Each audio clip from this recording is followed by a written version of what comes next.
Good afternoon, everyone. Welcome to our regularly scheduled Public Safety and Emergency Management Committee. Today is Thursday, July 26th, 2018. And today I have Council Members Lene Palmisano, Councilmember Philippe Cunningham, Councilmember Steve Fletcher, and Councilmember Jeremiah Ellison joining us for the committee today. We are a quorum of the committee and therefore can conduct the business before us today. I will say welcome to everyone in the room today. We're going to go ahead and approve our consent items, and then we will move into the public comment period. So we shall go ahead and look at the consent items, which are items 1 through 6.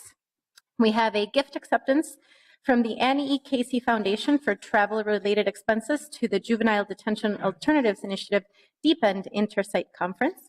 We have a contract with the Minnesota Timberwolves for bomb detection at the Target Center. Our third item is a contract with Tetra Tech Inc. to provide comprehensive emergency operations center exercise planning and development. Item number 4 is a revenue agreement with SMG to provide Minneapolis Police Department vehicles for Minneapolis Police Department officers to utilize during large-scale events. Item number 5 is a contract with the Minneapolis Public Housing Authority for Section 8 Housing Choice Voucher Programs. And item number 6 is a Minneapolis Police Department handgun purchase program. So those items are before us for consent. Are there any questions on those items? With seeing no questions, then I will go ahead and move for approval. All those in favor say aye. Aye. Aye. Any nays? The item moves forward. Thank you for this sign-in sheet. So we do have quite a full agenda today, so I want to ask folks to please support one another through these conversations and have respectful conversations and express your concerns and your ideas and help us really get to some clear answers and solutions to some of the pressing issues that we're going to be discussing today. Before we dive into the public comment period, I wanted to share that we do know that Officer Joseph Gom passed away last week, who was an employee of the Stillwater Prison for 16 years, and we just ask everyone to please keep his family in your thoughts and prayers during this time. A loss of life is always deeply impactful to people in our community. So with that, we shall go ahead and open up the floor to public comment. So for folks in the room who are here to share their ideas, thoughts, and concerns, we have a sign-in sheet that's been shared with me, but if you want to speak, you can sign up over there where Kelly is. And when you come before the microphone, we ask you to state your name and your address, and we're going to try to give everyone an opportunity to speak, so we're hoping folks can have 2 to 3 minutes, and we can have a good listening session with you all. So the first person, Michelle Gross, and then after that it's Chuck Turchik and Alyssa Clemens after that. Let me move this down a little bit there. Good afternoon, Chair Cano and council members. My name is Michelle Gross. I'm the president of the organization Communities United Against Police Brutality, 4200 Cedar Avenue, Minneapolis. I'm presenting in front of you today just briefly about another conversation about the ketamine issue. I know that this is an issue that you have cared about deeply and connected with, and I appreciate the work that you folks have done so far. However, I wanted to point out that we sent on July 15th a letter to all of you council members, as well as to the mayor and to the Hennepin County commissioners. And to date, we have received only one response to this letter from Councilmember Fletcher, which we appreciate the response and the opportunity to meet with you about this issue. What we asked for in this letter, we pointed out, some of the egregious issues related to this whole thing, and I don't want to hash over those again because I know that you folks know them. I want to point you to the letter by Public Citizen, which was signed by 66 experts in bioethics, medicine, emergency medicine, all of those areas, philosophy and things like that, basically talking about the lack of ethics, the complete lack of ethics and the ethical breaches of the 2 studies that led to these coerced ketamine injections. So I would ask you to take a look at that, and I'll be happy to share that link with you after the meeting. Nonetheless, what we asked for and what we know the community wants, because we've been in contact with many members of the community, is for people to be told if they were the victims of these coerced injections. And to date, we have seen no one make any moves toward making that happen. We think people have a right to know that they were victims. They have a right to know how to obtain their medical records and their police reports, and the process should be easy and simple. We want to make sure that the people who were the victims of these coerced injections have their voices heard through the OPCR report or through other means. We also think that demographics need to be looked at, because from our own calls that we've received on our hotline, it's pretty clear the demographics around these issues. And so we've asked for all of these things, and we also asked that the ketamine injection stop now. It's our understanding that Hennepin County Medical Center did conclude prematurely that study, but we still think that they need oversight to make sure that these things never happen to members of our community here in Minneapolis ever again. Thank you. Thank you. Just a reminder, this is an opportunity to listen to folks, and we can respond back after the public comment section is over, if council members wish to address some of the comments quickly. Chuck Turchick, and then Alyssa Clemens, followed by Al Flowers. Chuck Turchick, 2112 Portland Avenue South, Minneapolis. Madam Chair, committee members, empower citizens. That's what I would urge you to do. Many of you were citizen activists and decided to run for political office to get into a position of power so you could get the things done that you wanted to get done. I'm asking you to think not in terms of a council member, but of your previous lives, to think in terms of sending power back to the community. I enjoyed watching your internecine, can I use a word like that here? Internecine squabbles on the video of your council meeting last Friday. But we need more than mere rearranging of the chairs on the deck of the Titanic. I urge you to start thinking in new ways, not only about some far-off vision of societies without police forces, not only about restructuring how we deliver police services, but also about how to empower within existing structures those unrepresented and underrepresented citizens, some of whom are the most critical of police behavior. Direct involvement and power in the hands of the most disenfranchised, the most marginalized, the most discontented.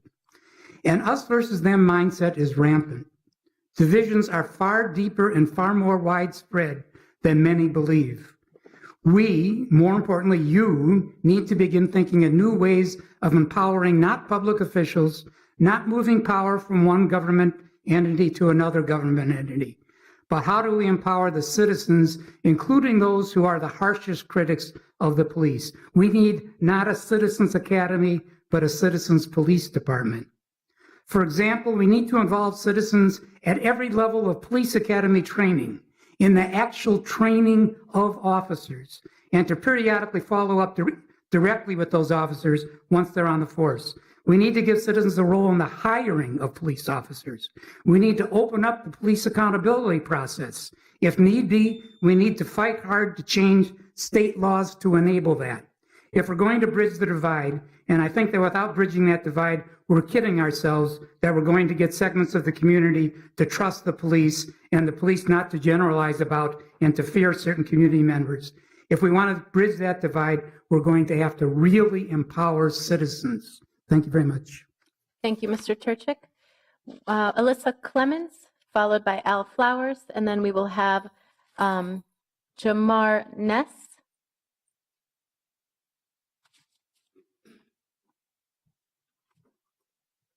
Good afternoon. I've been to many of these council meetings, and I usually just sit and listen. And I realize that most of these, when your audience is packed, we're talking about the police. Rarely are we in here talking to you about the deaths in our community as a whole. So we wrote down the names of the people who have been murdered in your city from 2003, prior to 2003, in 2013, in 2014, in 2015. And I did it this way because what you got in your hand now, the next 2 years I gave you in numbers. It's easy to ignore the murders in your city if you're looking at numbers versus the names, all the way to a 1-year-old child. You do come out on scene. I know y'all get my little Facebook tags. You do come out on the scene when it's a homicide or a killing by a police officer. You do host community meetings. You do invite everybody to come down here to this chamber. But when our people are dying every day in our community, we do not see you. We do not hear from you. And that is a tragedy that it has to stop. In the paperwork that you have a shots fired map. Most of you get these reports daily from the police department. So you know these homicides are happening in your city. In 2016, from January 2016 to July 24th, 2018, 761 people were shot in your city. 101 homicides. 652 of those were non-fatal shootings. So you could have had over 700 homicides in your city in that 2-year time period. I didn't calculate all the numbers of the shootings for those 3 years. So now just imagine if you had almost 700 people shot in your city in a 2-year time period. Imagine that in 3 years. What we're going to do? We're ready. There's people in your community who are ready to do something. This is not a police problem. I'm sorry. This is a people problem. So it's time for y'all to come out into our community and talk to us about these homicides, especially now with stray bullets killing our kids, or our kids standing next to somebody who bold enough to come to a park and shoot somebody in broad daylight, point blank. Babies playing in the park. Are we kidding? Everything we talk about in this city is about the police. I'm not taking away from that. But I'm saying I'm trying to find out when you got elected from some of them people, family members too. Sick of it. Thank you, Ms. Clemens. Mr. Alflowers, and then Jamar Ness, followed by KG Wilson.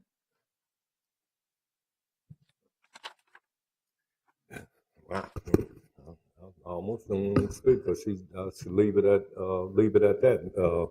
What she's talking about, but I could say this: I met with Councilmember Ellison and Councilmember Cunningham, and that's some of the things we talked about. And I talk about it on a broader scale of what our community can do and how we can be involved.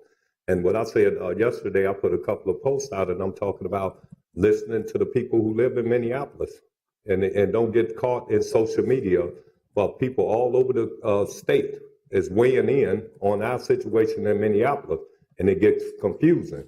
When you're doing, and if you're an activist and you're doing work in Minneapolis and you fighting against gun violence, you fighting against police, when police involved shooting, it takes nothing away from what, like she said, from what's happening with police involved shooting. But we losing a lot of people, and we've been losing them over the years. And I've been saying this. I've been out hollering this for a while about the violence. So we need our community needs help, and you got to look to African Americans.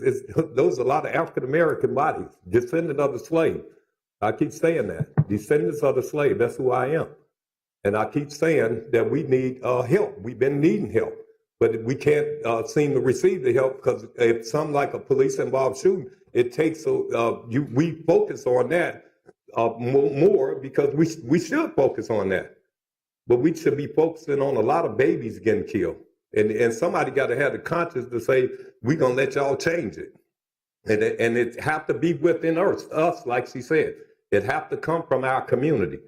We've been fighting for years. It's everywhere. It's not just over north. I don't want to just pin north. We got killings going there. We just had a body over south. Somebody shot and left in the car. Young Monty. And now he's dead. And that's over south. So it's bodies. We got bodies going everywhere. We need help, and that's what I just came down to support her. She did it so good that I might have to retire in a little bit if she keep doing like that. But she's telling the truth, and I hope y'all heard her. And I hope it ain't just lip sync. Don't listen. All social media ain't good social media. And that all leaders that's on social media is not here today to talk about the gun violence in our community. So we are asking for help. And I do believe with Chief Arredondo that in the council, this council, Steve, Councilmember Fletcher, Councilmember Connell, that we can get it done if y'all want to. We want to save our kids' life. Thank you. Thank you, Mr. Flowers. We have Jamar Ness. It's a little hard to see here on the piece of paper. Jamar Nelson. Yes. Thank you. And KG Wilson. And then we have Dave Bicking. I'm going to do a little reiterating here. What Ms. Clemens said, by the way, I'm Jamar Nelson. I also have a mother's love. What Ms. Clemens said and what Mr. Flowers said. I noticed on your agenda here, items 9 and 10, we're speaking of police involved. Nowhere on here are we talking about 3 murders that occurred last week. I want to tell you a little something about a young man. He's 15 years old, bright, talented, athletic, really good in school.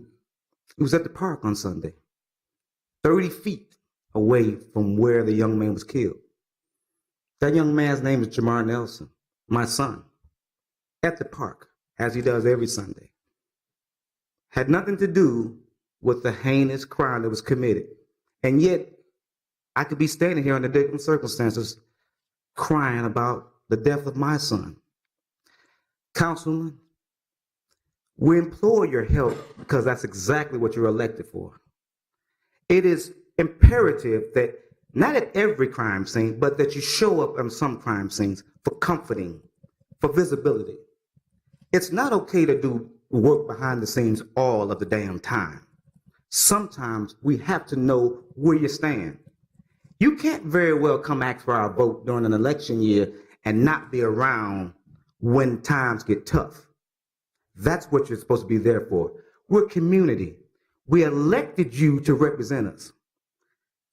Your petty sometimes and opportunities that you use to use for you to express your own little ideas that you want to get by.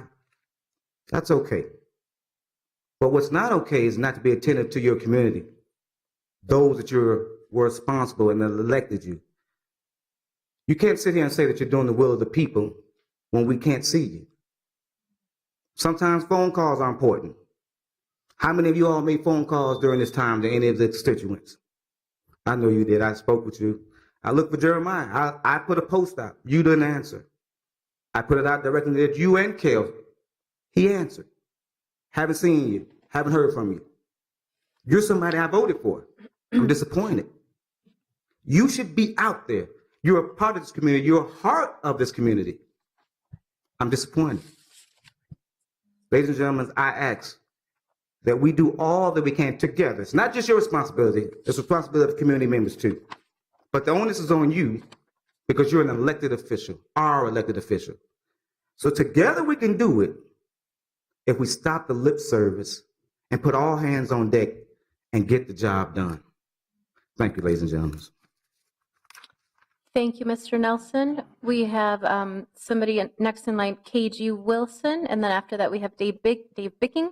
And just a reminder to folks, when you come up to the microphone, please state your name and your address and direct your comments towards myself and avoid individual comments to individual council members, please.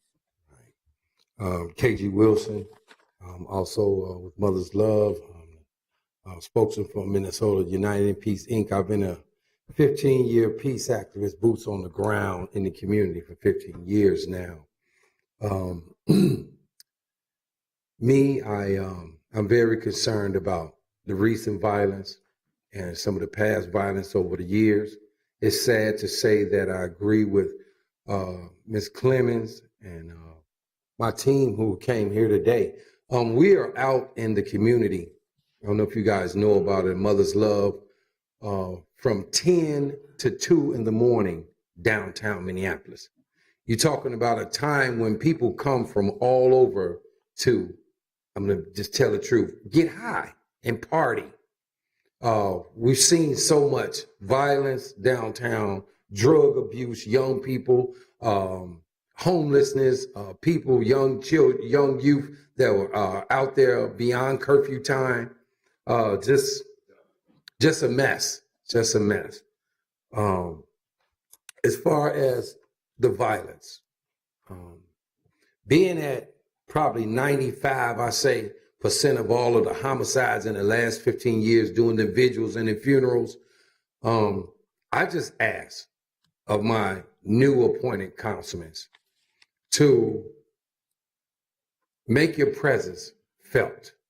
Allow the community to get to know you personally, especially in times of tragedies. Because a lot of these times they're asking me, KG, where's the councilman at? Where's the councilman at? At that time, I don't know. I don't have an answer for them. So me, I'm not going to come in here angry and explode on anybody or any of that. It's been far too long for me. I've done that years ago. Today, I'm going to ask nicely, and I'm going to ask for the people of the community to please be present. And like Lisa said, I've seen the presence of our councilmen and elected officials show up, like when there's after a police shooting, when they're rallying and marching and protesting. I'm saying to please come out and be present. If you have to do some door knocking to let the people know who you are and give them numbers and let them know that they can depend on you and that you truly care about them, and show your appreciation for them electing you, and that you are going to be present in their community, especially in times of tragedy. So please, I'm saying this. I've been around for a while. I would love to look to my side and see you. I would love to be able to call and say, okay, I'm going to be over here. Can you show up also? I'm willing to have your back. I'm praying that you can also have my back and the community's back. Thanks. Thank you, Mr. Wilson. We have Dave Bicking, and there's nobody else on the list after that. So if you're wishing to speak, please make sure you sign up over there with the clerk. Kelly's holding up a sheet you can sign up on. And go ahead, Mr. Bicking. Thank you. My name is Dave Bicking. I live at 4200 Cedar Avenue, Apartment 1 in Minneapolis. Yes, I understand you did have a somewhat contentious city council meeting last Friday. I'm anxious to watch that. And that's a good thing, because first of all, it means the decisions haven't been made before we even come here. And secondly, it's good to see that people care about something. So an item that really generates some heat and controversy is a good thing. I haven't got a real solid position one way or the other as to whether the council should have more oversight relative to the mayor. What I'm concerned about is whether there's really any oversight at all from either body. And I'll just bring up a couple quick examples that are maybe not the most major ones, but give some indication of, asleep at the wheel. For instance, I hope you've just seen the court filing from the Damon family in the killing of Justine. It's a lot of interesting stuff in there. I think you should read it, and some things you may not be aware of. For instance, the screening of new officers. Before they were hired, a short time before that, a new screening company was hired to do that screening. And it turns out that the state has a requirement that that person be a licensed psychologist. And he was not. He's a licensed psychiatrist, which is a very different field, and a person with no experience in screening, and a person who reduced the number of tests, screening tests that officer candidates took. So this was all happening at the time when both of these officers were hired. Nobody seemed to even notice. Her lawyer notices. Another one that's brought up by that is the issue of the body cameras being activated. One thing I'm not even sure her attorney was familiar with is that at the time you bought those body cameras and the city council approved that contract, one of the items in that contract was for what's called a signal unit, which is mounted in cars and automatically turns on body cameras within 30 feet whenever the sirens and lights are activated. Those units sat on the shelf gathering dust for 2 years. We just recently got confirmation from the chief that they are beginning to install those. That's just gross negligence on the part of the city, and it's been noticed. And of course, the ketamine situation, the fact that for several years officers were encouraging the ketamine injections, and nobody from the frontline supervisors, the sergeants, apparently nobody asked, is this something we ought to be doing? No, the lines of communication were entirely broken, both up from the bottom and down from the top in terms of anything. So the real point is we need some real concern and oversight from anybody. Thank you. Thank you, Mr. Bicking. We have, next in line is Andrea Brown, and then Jenny Singleton, and then we have Seven or Sever. So we'll go ahead with Andrea Brown. Thank you. My name is Andrea Brown. I'm the chair of the Police Conduct Oversight Commission. And for full comments and discussion from my commission and our commissioners regarding the ketamine issue, that will be at our meeting on August 21st. The original date is a primary election day, so it had to be moved.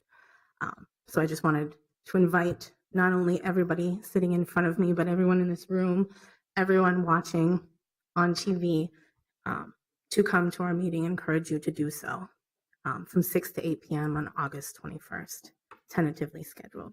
Where do you meet? Location? Right here in City Hall, second floor, room 231. 231. Yeah. Thank you. Excuse me. 241 is how you get in. Thank you. Today I'm here to let council know and to ask for your continued support. I think with what will be presented to you all, it is an example that OPCR, PCOC, and the oversight process does work. But for the limited and small staff of OPCR, the public, the citizens, would not know that this ketamine issue is happening in Minneapolis. Working with OPCR through the PCOC, I've come to know how invaluable OPCR is for us getting information to the citizens that they would not know of otherwise. I encourage everyone to look at all of the work we've done since inception and over the years. And I just want to finally say that if anyone in this room, any council member, any public is questioning whether or not oversight is working, I think that the presentation that you will be getting and this ketamine issue, along with all of the other things that we brought to the forefront, the mental health co-responder, body-worn camera policies, all of those things, that our oversight process does work. Thank you. Thank you so much. Jenny Singleton is next, and then Seven or Sever, and DC Knight.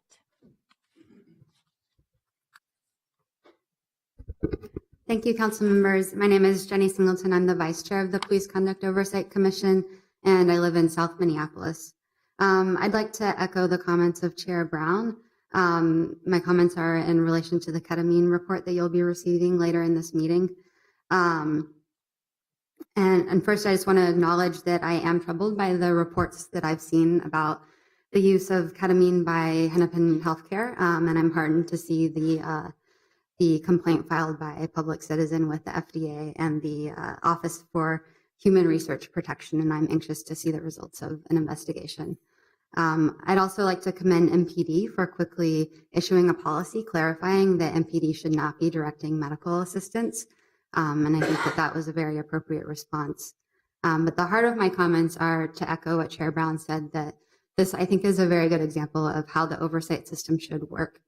We had body camera footage, which, if you'll recall, in 2015, the PCOC, with great support from OPCR, had a body camera report that suggested and recommended that body cameras be on for every interaction with the public so that we can capture anything that's happening that might come into question later.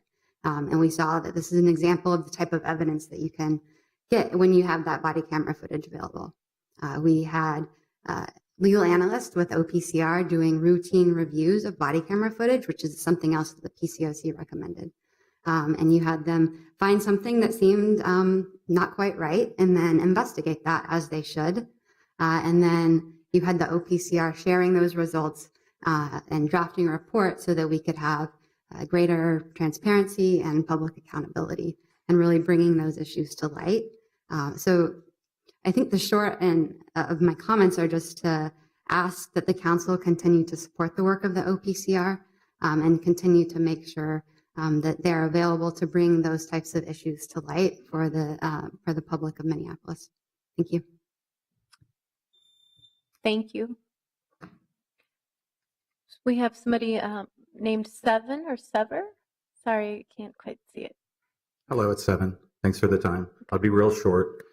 There's a lot of issues that are facing this community, and I see a lot of people in here.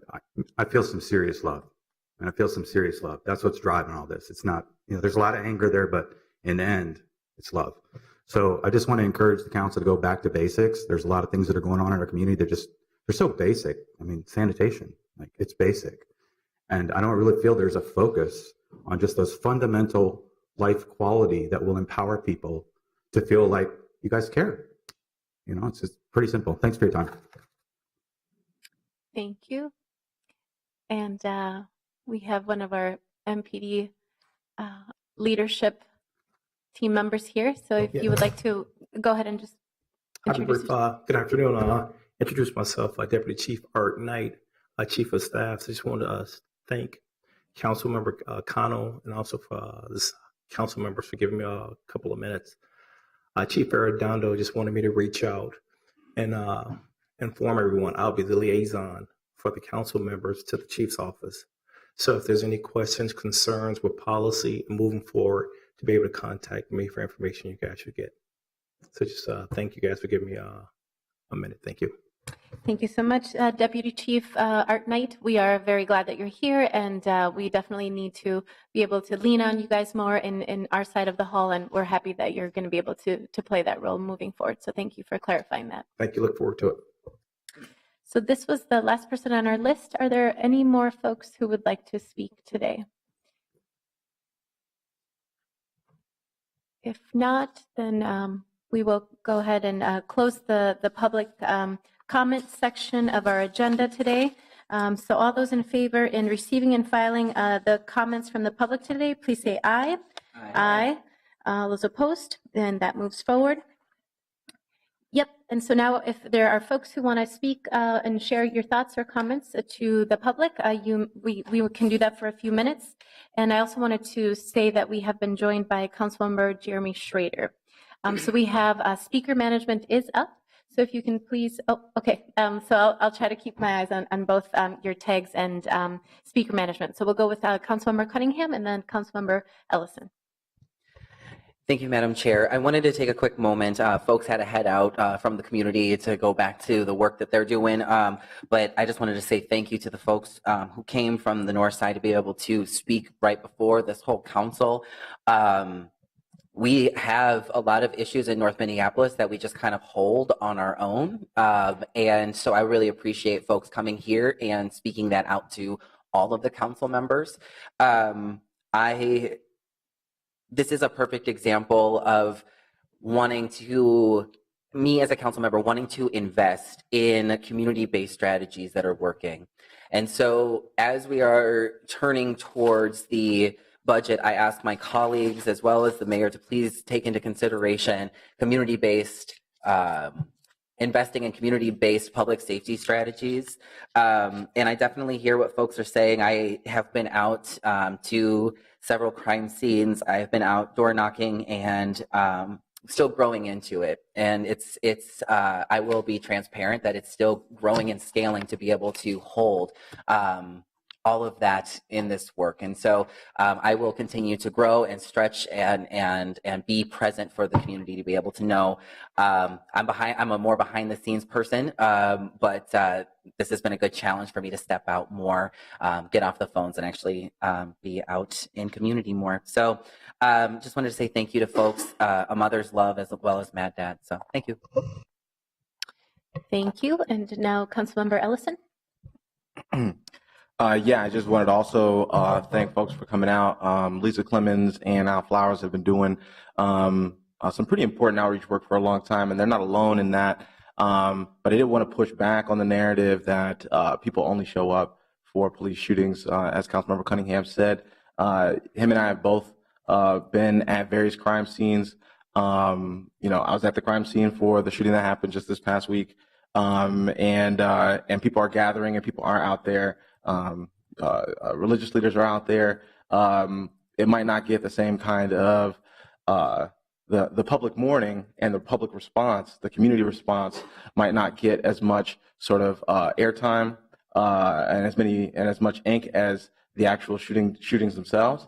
But that work is being done, and so just because it's not as celebrated by the broader community, I don't want to entertain the idea that that work's not being done, or that council members aren't doing that work, or that the community is not having the appropriate response to homicides that are happening in our neighborhood when they happen among neighbors. And when violence happens among neighbors or among people in the city, that is tragic. But I also want to say that when our officers, when an employee of the city takes the life of a neighbor, I find that to be tragic as well. And so I don't want to sort of compare the two or make them competing interests. I think that we have to be able to center both, and even stepping a step back from actual shootings and killings that might happen. Where a number of folks are from the parks here, and the kind of stress that the state government imposed violence has on the community is unique, and it's something that we have more tools to do something about.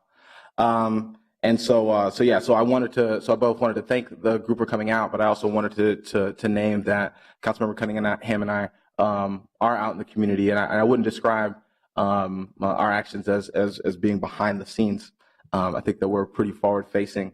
And then I also just wanted to say, to the gentleman who had some comments about handing over control to the citizens, I think that that's in large part what we're trying to get at with a lot of the conversations that we're having. And I know he made a comment of like, we don't need you having these squabbles, we need you doing. But in my experience, thinking and deliberating is kind of a prerequisite to doing. So I think that that's happening. And I am really grateful, and I hope that we continue to have these kinds of moments for public comment at the meeting, even if they're not sort of already built in. I hope we can find some space to build them in, because unlike something like zoning and planning, where there's a lot of sort of quasi-judicial public hearings, we don't have that here. And so to sort of make some exceptions and allow people to speak, I'm really grateful for that. So thank you, Madam Chair. You're welcome. And now we have Councilmember Fletcher.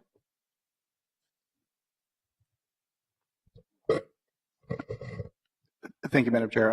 I'll be very brief, because Councilmember Ellison mentioned a couple of things that I wanted to say, but I do just want to acknowledge the people expressing their continued concern about the ketamine situation. It's something that we are following very closely, and I am very happy to see public citizens stepping in. I think there are some serious ethics questions. I mean, I know that when I was in graduate school, in order for me to just interview humans, in order to write about them in a dissertation that, had I written it, would have been read by 5 people, I had to go through an extensive process to show what the impact on anybody I was interviewing would have been for being included in that, just as interview subjects.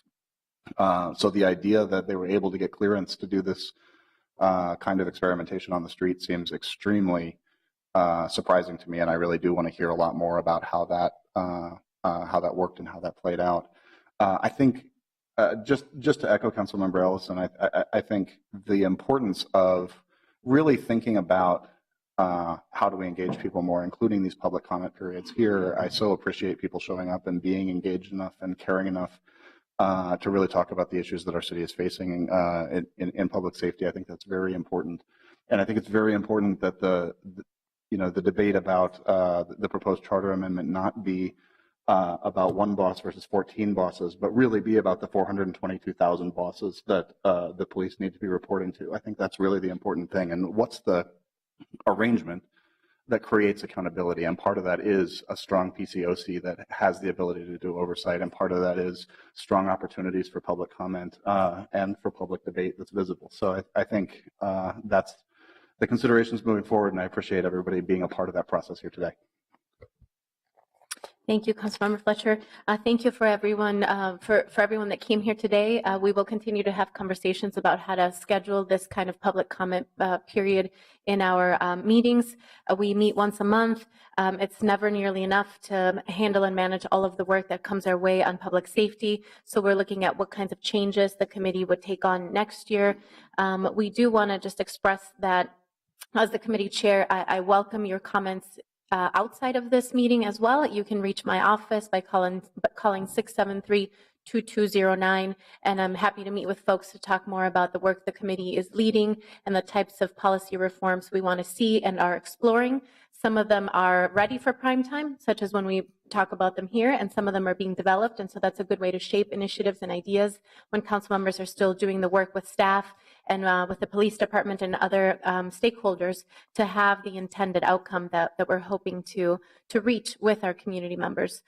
So with that, we do have a pretty full agenda here, and I want to acknowledge that we have some guests in the room that are going to be presenting to us next. So our agenda is number item 7 was the public comment period, but now we're going to take up item number 8 as the update from the Minnehaha Park incident involving the Minneapolis Parks Police, and would like to just have those presenters please come up.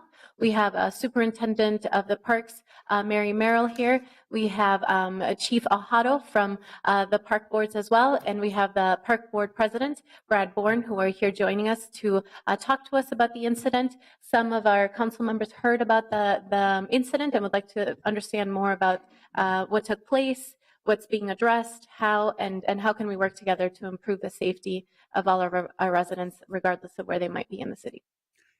Thank you, Chair Connell, and thank you, council members.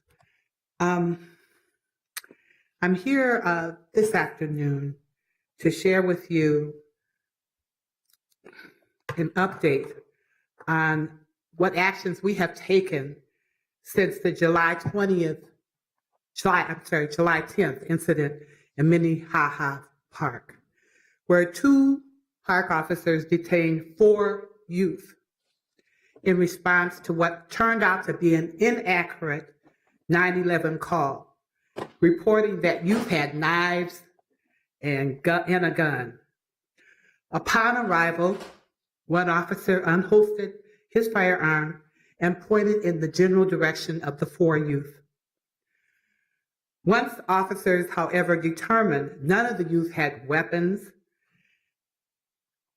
and witnesses' accounts on the scene were inconsistent with the 911 caller's account of the incident, 3 of the youth were released in the park, and 1 youth was brought to Juvenile Supervision Center because he had been reported missing.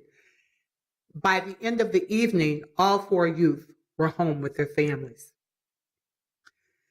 We have met with the families and on several occasions and apologized for the experiences and the trauma their children suffered that day and continue to experience as a result of their encounter with our officers. We've listened, answered questions, offered our support to the families, and we are committed to keeping these families and the community informed of our processes and the steps we are taking.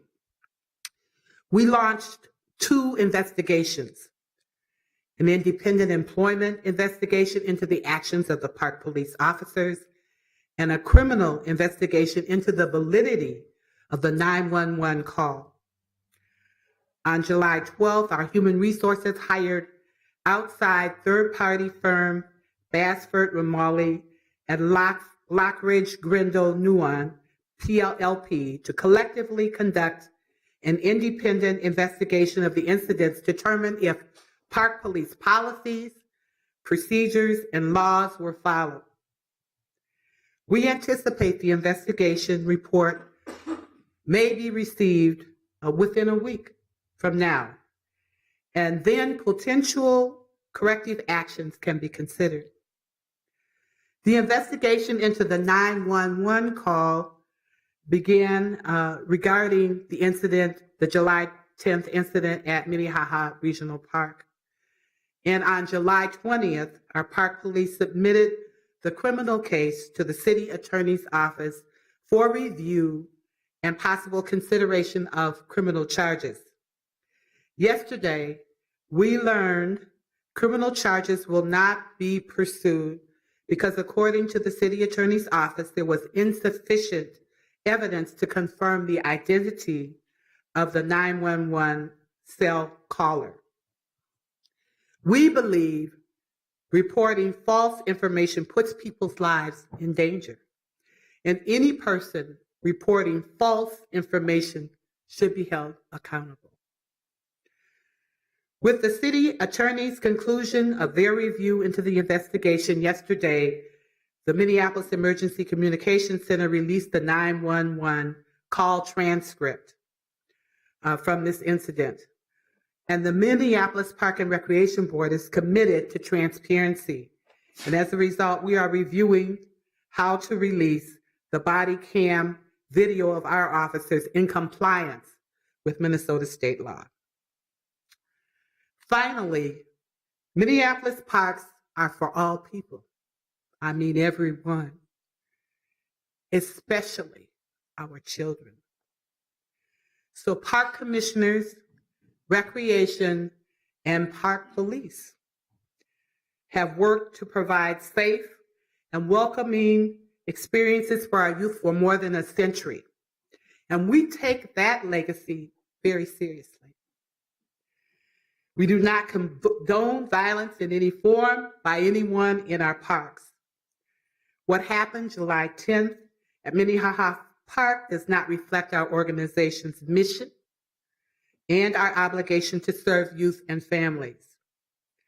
We know that we have a lot of work to do if we're going to rebuild the trust in our community, and we are committed to doing so.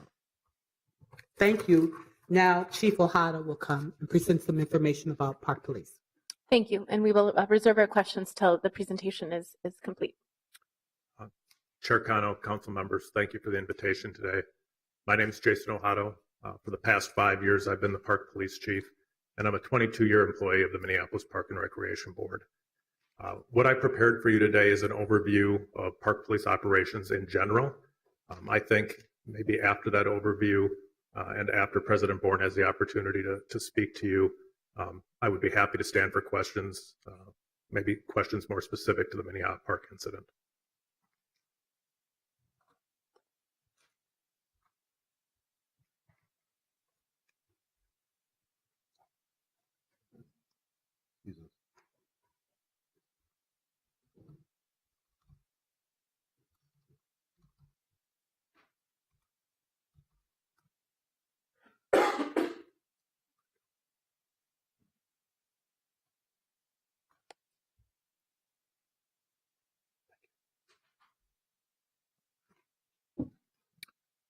Council members, as Superintendent Merrill mentioned, for 131 years, the Park Police Department has served the public safety interests of the Minneapolis Park and Recreation Board. Today, our agency is comprised of 35 sworn licensed police officers. Those 35 police officers cover 2 shifts that equate to 18 hours a day. So from 7 a.m. in the morning until 1 a.m., Park police officers are on patrol Minneapolis parks. That means from 1 a.m. until 7 a.m., our partners with the Minneapolis Police Department respond to and patrol parks. Within those 35 includes me, the Chief Law Enforcement Officer and Director of the Park Police Department. I have 2 subordinate lieutenants. One oversees patrol operations, the other oversees investigations. We have 2 investigative sergeants, and we have 6 patrol sergeants. That leaves 24 patrol officers. Those 24 patrol officers, again, are divided into those 2 shifts, and they provide 365-day-a-week coverage for policing in parks. In addition, we have what are called park patrol agents. They're very similar to community service officers with MPD. Our park patrol agents are typically aspiring police officers. They are not sworn or licensed police officers at that stage in their career. They essentially have the powers of any civilian. They wear a uniform, they conduct some low-level enforcement, and they help us, especially with ambassador-type duties at some of our heavily used facilities, like the various pools and water parks across the city. New in 2017 was the addition of a youth violence prevention coordinator who is assigned to the police department. This is a new position for us. This youth violence prevention coordinator is helping to make sure that we have seamless connection with programs out in our rec centers where police can have positive interactions with young people and to bolster our opportunities to have those positive interactions. I noted at the bottom of this slide what our 2018 approved budget is. It's about $6.1 million. That $6.1 million represents about 6.5% of the park board's overall budget.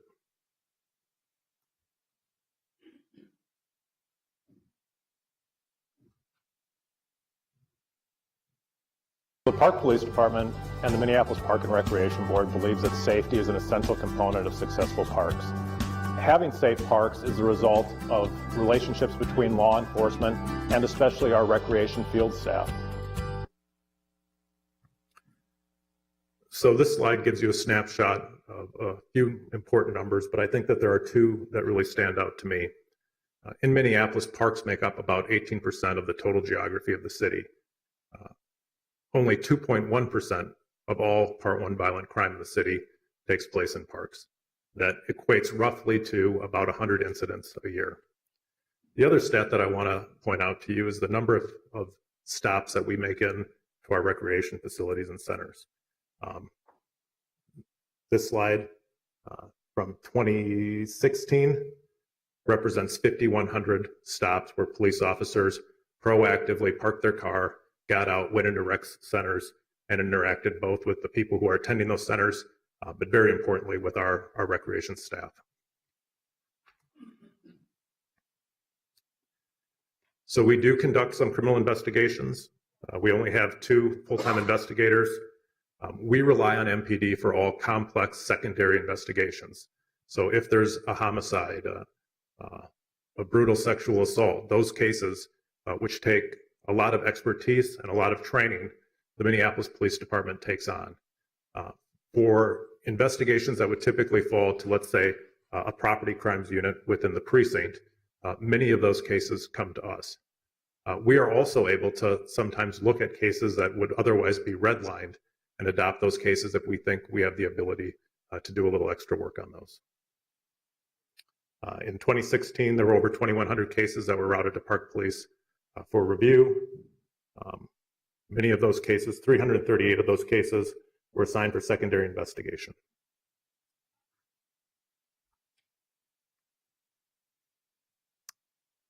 I've placed my contact information on this last slide. I think I will turn it over to President Bourne, and then maybe we'll all stand for questions after that. Thank you. Absolutely. Thank you. Thank you, Chief Ohado. Thank you, Chair Cano and council members for the opportunity to provide you with some information about the Minneapolis Park Board in general, the work that our park police do, and the work that we have yet to do. Many of you have by now, I'm sure, seen a cell phone footage of interaction with some youth in our city and Minneapolis Park Police. This video is nothing short of disturbing to watch for multiple reasons.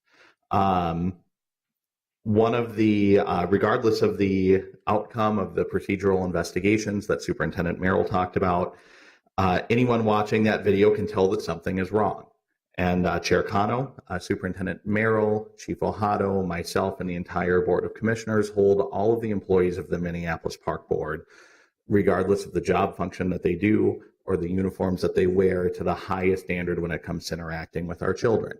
And many of us have concerns that those standards were not met on July 10th at Minnehaha Park. Superintendent Merrill and the Board of Commissioners will be reviewing the policies and protocols we have in place to ensure that our children are safe and have the tools that they need to live their lives to their greatest potential. Part of this work will include the design and implementation of a civilian advisory and review council for the Minneapolis Park Police. More importantly, I think it's very hard for the Minneapolis Park Board to talk about safety without talking about some of our core competencies. The Minneapolis Park Board is one of the largest out-of-school time providers in the state of Minnesota. People send their children to our parks to have access to caring adults that help them and provide them with the tools that they need to themselves grow into successful adults.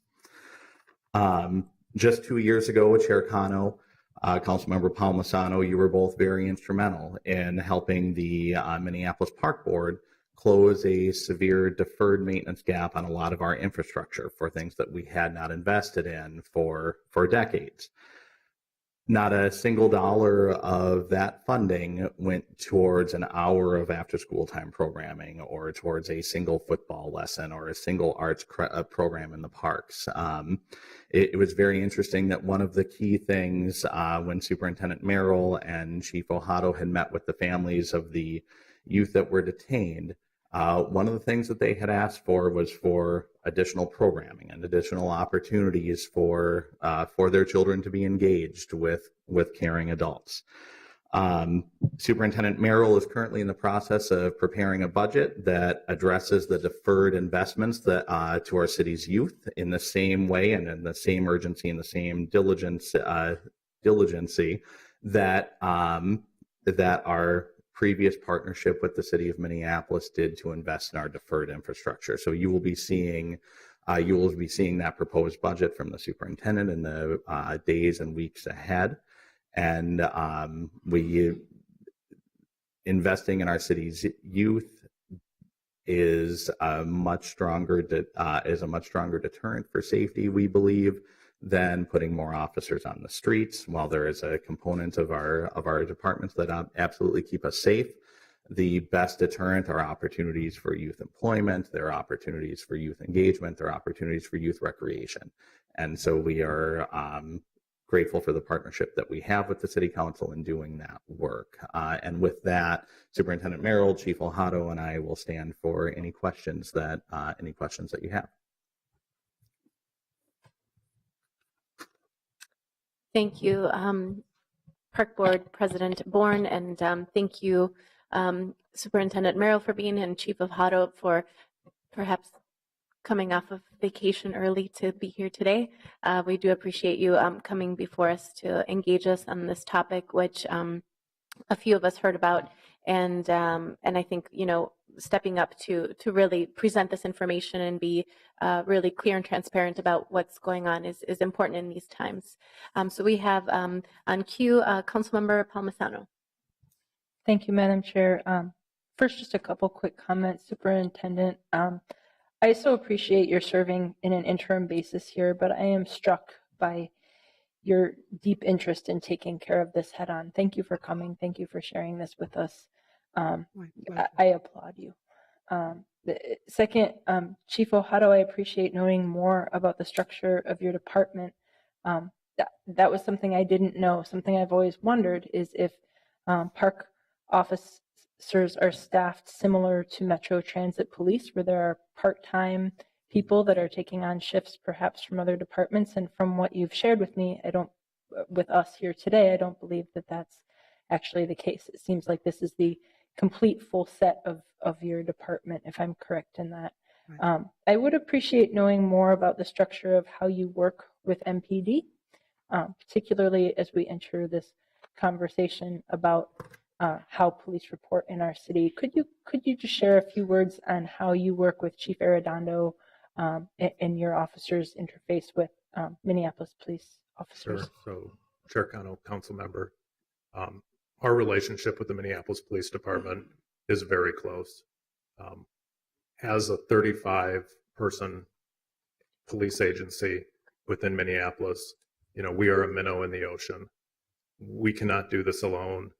Public safety does not happen in a vacuum. Anything that happens in a park has a neighborhood impact. I work very closely with Chief Arredondo and especially the inspectors at each of the 5 precincts. Deputy Chief Art Knight is here. I'm indebted to him personally because he came last year and provided the procedural justice training to all of our park police staff. Our park police officers, once hired, go on to the Minneapolis Police Academy. After they graduate from the academy, they come back to us for 5 months of field training. We are consistent with the training. We send our officers to the Minneapolis Police in-service. We may supplement that in-service with some of our own training, but we want to make sure that public safety services across the city are delivered in a consistent and predictable way. We have Councilmember Fletcher. Thank you, Chair Cano. I have a comment and then a question. First of all, just thank you for coming. And Chief Ojado, it's really nice to meet you in person. We talked a lot, and you were very helpful to me during the Super Bowl and to the residents of Nicollet Island. So thank you for that. Really appreciate you taking this as seriously. Obviously, we took this very seriously as well, and heard these reports. And to most of us, looking at the uniforms, park police are indistinguishable from Minneapolis police, and so I think people were very confused about sort of who was in charge and where responsibility lies. And so I really appreciate you coming in to help people understand that piece of this. I think there are sort of two questions raised by this incident. One that I'll just say neither the park police nor MPD has figured out, and we're going to have to figure it out together, which is, what do we do about people abusing 911?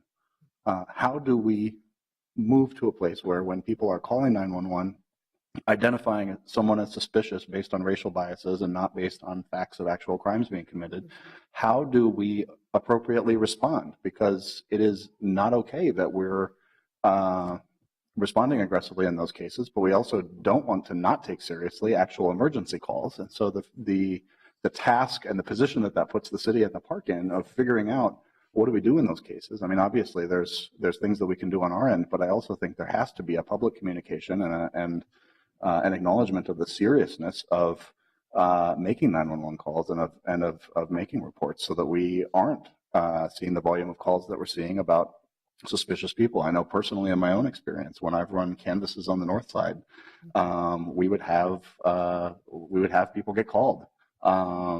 Someone out with a clipboard, obviously registering voters or whatever, perfectly legal activity. And obviously police have to respond. They're getting a 911 call. That's their job. That's what everybody counts on our police for, is to respond to 911 calls. So we have work to do as a community to figure that problem out. And I want to just acknowledge that's one of the tensions that I just feel like is entirely unresolved. And I think it's on all of our agencies and on all of us as public officials to be thinking about that question.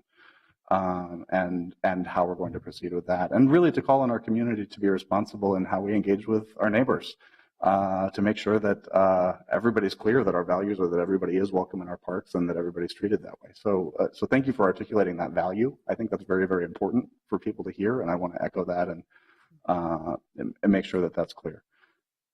My question, I guess, is as we're figuring all this out, and as you're thinking about how to get more civilian oversight in park police, to my ear, and I've had a few people approach me and ask if one solution might be to consolidate these things, it feels duplicative, or it feels potentially like, are we creating these sort of two parallel things where we're trying to solve the same problems in parallel? And I'm wondering, and I don't actually have an opinion about this yet, it's a kind of a new question, is there a benefit, given you're wearing the same uniforms, we're policing a lot of the same turf, at some hours MPD is policing this turf, is there a benefit to having a separate park police? And do you have a sense of what that benefit is, or should we be talking about merging that function? Are there other efficiencies to be gained, and are there problems that we could solve more effectively together? That question has been asked many times over the years. And every time that we have done an in-depth study and looked at it, we really come back saying that we really need to have a park police force that is separate from the city police. We're an independent board. We have a different mission and purpose than the city has. And our officers reflect that, or should reflect that. And so they work very closely with our other field staff in terms of providing safe parks. We just believe that just one of the statistics that he mentioned, only 2% of the crime that happens in the city, even though we're 18% of the geography happens in parks. And it's because there is this close partnership between park police and recreation center staff in terms of working with youth and working with families. So I just believe really strongly that there was a reason back in 1887 that a park police department, 4 years after there was a park board, that they created a park police force. And like I said, it's been studied in depth at least 3 times in the last maybe 30 years that I know of. And every single time we've done that, we've talked to park police, we've talked to city police, we've talked to city council members, mayors, and of course, park commissioners. We have determined that it is in this city's best interest to have a separate park police department. I don't know if Brad wants to add. Thank you, Superintendent. Chair Cano, Councilmember Fletcher. The first thing I want to clarify and respond is that the incident at Minnehaha Park and is an exception and not a rule.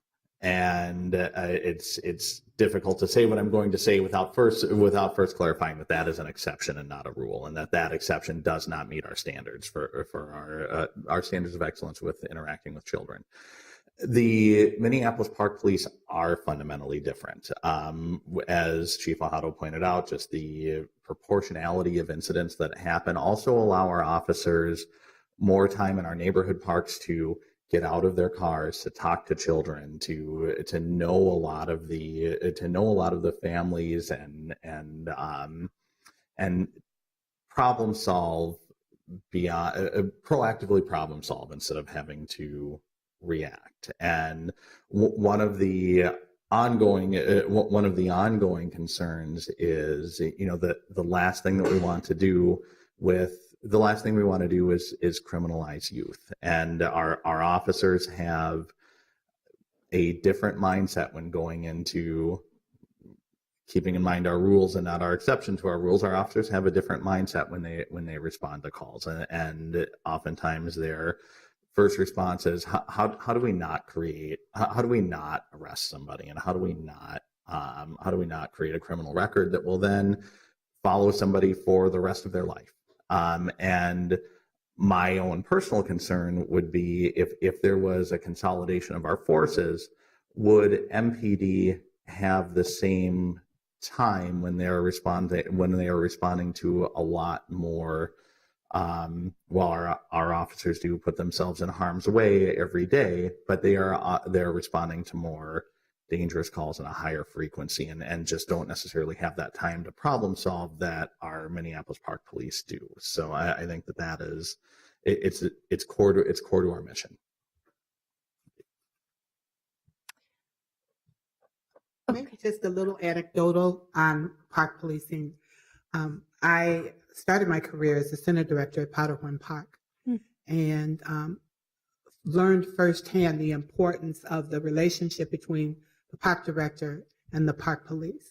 When I was having a difficulty at the park or something that I sensed there was trouble on the way and I was going to need some backup or assistance, I would call and say the 911 dispatch and say, I need you to send park police. So they would come and we would formulate a plan together about how we were going to respond and how we were going to deal with the situation. It might be that someone was a bad actor and they needed to be escorted home. And so in that case, the park police officer actually brought the child home, knocked on the door, had a conversation with the parents about that child and what needed to happen in the future for their presence in the park. So again, having that time and having that sort of same mission purpose was really important. Councilmember Fletcher. Thank you. Yeah, just to respond very quickly, I want to be clear. I was not implying that MPD has these problems solved and like we do it better and we should fold you in or something. I mean, I think we're solving these problems together, right? And it's my expectation that, frankly, both agencies be focused on de-escalation and diversion and really, making efforts to not be putting records on people when we could be going to other outcomes. So I hope that we're all very aligned on that.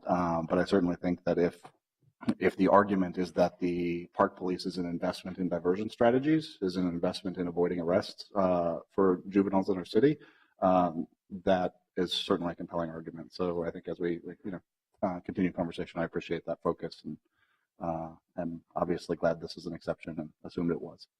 Thank you. I just have 2 questions. I'm sorry, I don't mean to keep you here, but so I'm thinking about the young folks that were handcuffed and that were held and whose faces were on the video. And so my question is about what is the park board thinking about doing in terms of supporting young folks, and perhaps, the word children was used, people who are experiencing these things. What kind of support are you thinking about giving them in terms of experiencing trauma and, sort of, because I think, people of color have the tendency to just, you just survive, you just move on, because it's like, if you stop and think about it, it's like you wouldn't get up, in the morning. So, it may not seem like a big deal right now, and it may not seem like a big deal to them. And I know that that's not how they feel, because I've seen some things on social media about them expressing the type of impact it had on their personhood. So I'm just curious about sort of what kind of work you're thinking about doing with to support those students and those young people and those children who it might not be the first time. I'm not sure. This is the one that was pretty high profile because of the social media outreach. And then also, we were talking about the kinds of support that we also need to give to our officers to learn from those experiences and perhaps do some restorative justice sessions with the folks that they have been, that they have encountered in certain ways, and also just for their own selves, what kind of healing and support is there for those staff members, so that we don't continue the cycle of dysfunctionality, but that there's breathing room for everyone involved to learn from that scenario and to have a chance to do it better and in a more humanistic way next time.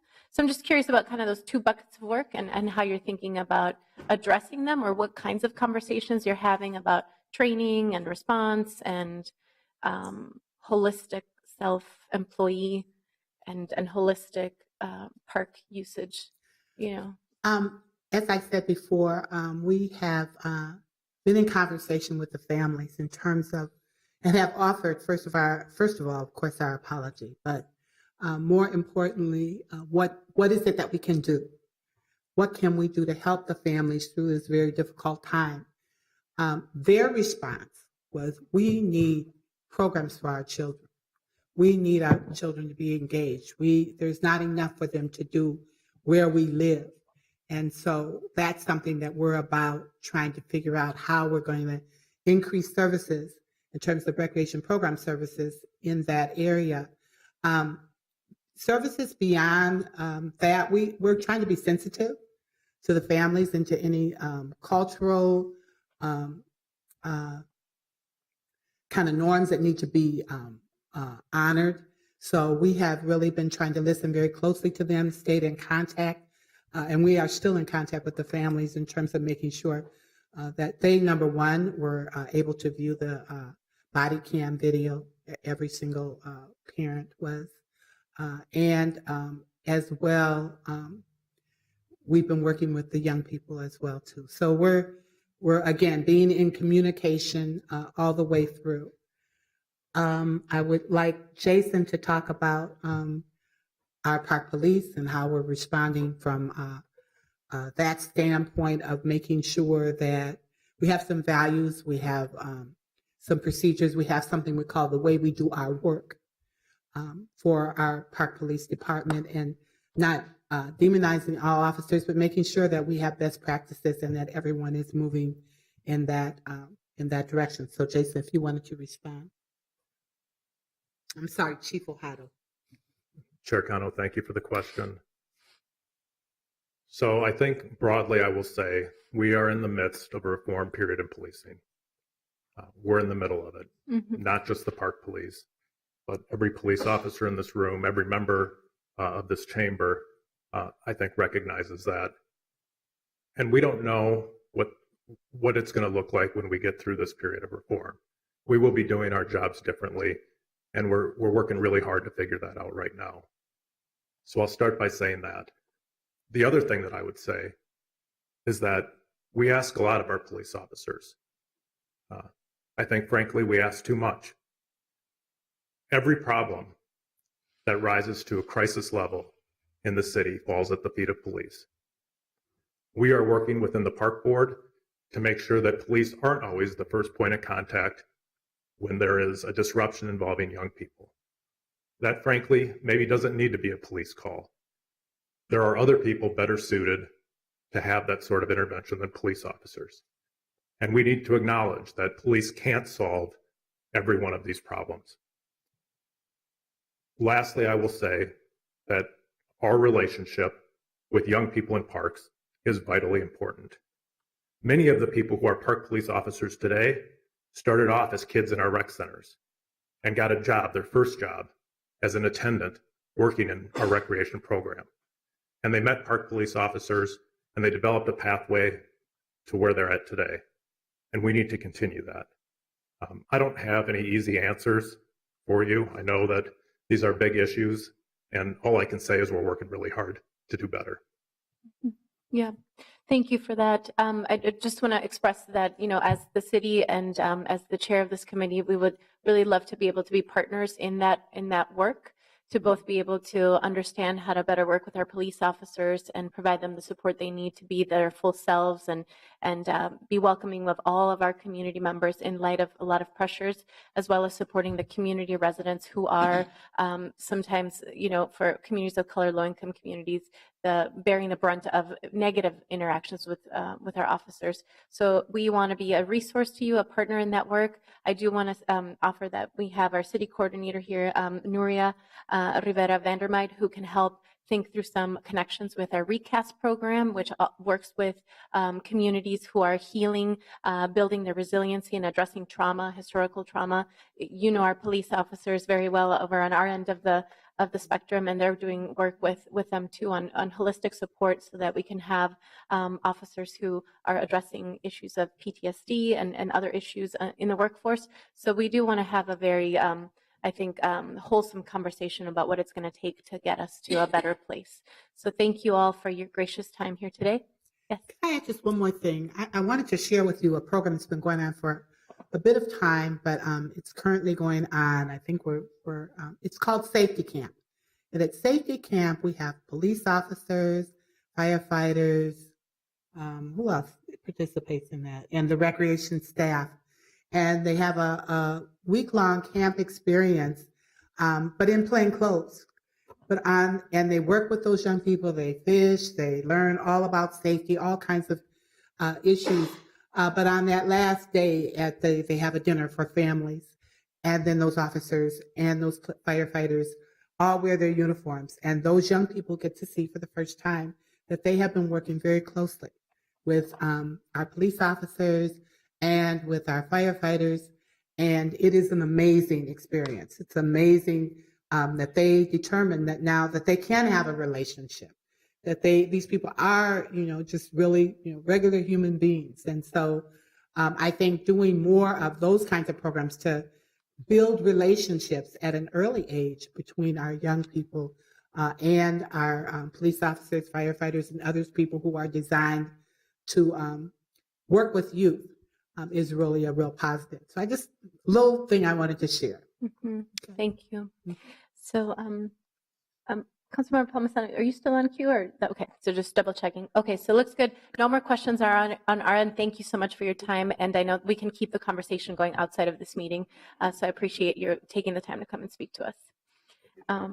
Thank you. So all those in favor of receiving and filing this report from the Minneapolis Park Police and the Minneapolis Park Boards, please say aye. Aye. Aye. All those opposed, please say nay. That item is received and filed. I will just say before we go into our next presentation, which is the 2018 second quarter Minneapolis Police Department body worn camera metrics report, Councilmember Philippe Cunningham raised this question of resources and how do we address community safety beyond policing. And I just want to flag for you that I think that is going to be a conversation that we should start having with each other extensively now, because as of today, the Collaborative Safety Strategies Program is not in the budget, and I believe that we do need to figure out ways to address that, as well as figuring out how to continue to support the Group Violence Intervention Program. And I know that that program has been very active in North Minneapolis, and from what I hear about it, it sounds like it's a very effective and strong program that is looking for more support. And I know in South Minneapolis, we're looking to expand it and to serve the East African, Latino, African American, and Native American community.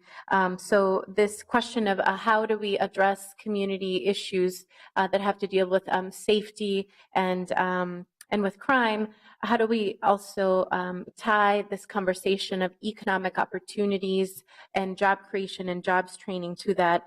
Because I would love to see us double down on those efforts as we continue to address issues of crime and safety, because so many of our communities who are struggling with these issues are just really looking for opportunities to thrive and not just survive.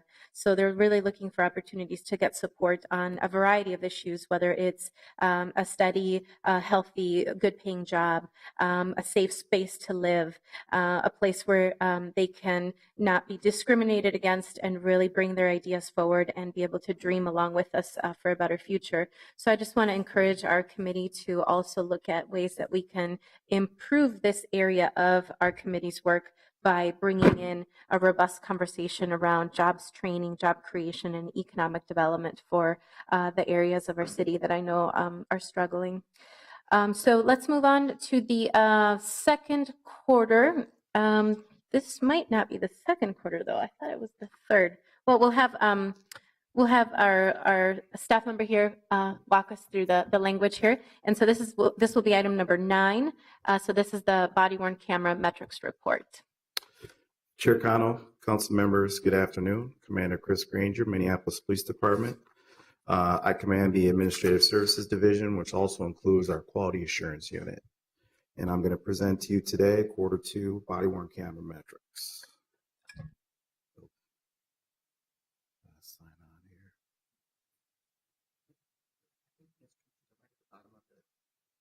Oh, okay, gotcha. Thank you.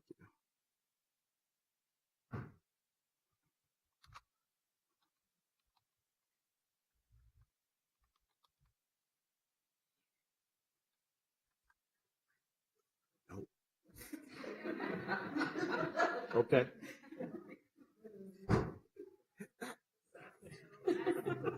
As they're getting ready for that, I just wanted to remind everyone about the meeting that Commissioner Andrea Brown invited us to. So that's August 21st from 6 to 8 p.m. in room 241.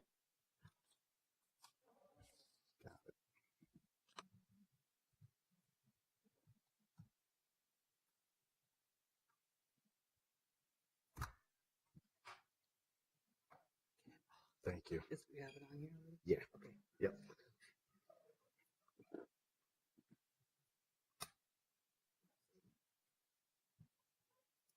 Okay. Okay. Body-worn camera metrics for quarter 2. So today I'm going to share with you some department-wide metrics for quarter 2. I'd like to talk a little bit about some additional metrics related to our CAT events and body-worn camera activations, along with 2 different audit activities we were engaged in. The first one being a case number category and startup audit, several of those actually, and then a random sample audit, more of a qualitative review of body-worn activity, and then I'll conclude with next steps for quarter 3. First off, department-wide metrics. In April, 51,000, a little more than 51,000 videos were recorded at an average of 1,721 per day. In May, 64,000, a little more, were recorded an average of 2,094 per day, and in June, a little over 58,000 were recorded, with about 1,945 average per day. The next slides represent a comparison by percentage of the overall or specific CAD events that required activation of a body-worn camera and the individual officers who were equipped with a body-worn camera and responded to an incident. The percentage does not include events where an officer canceled off the event before arriving, and these percentages are by month. So the first one is a measure of overall CAD events, and as you can see down towards the right corner there, there are the percentages listed. So in March, the end of quarter one, we were at 60% overall for CAD events with body-worn camera activations per officer.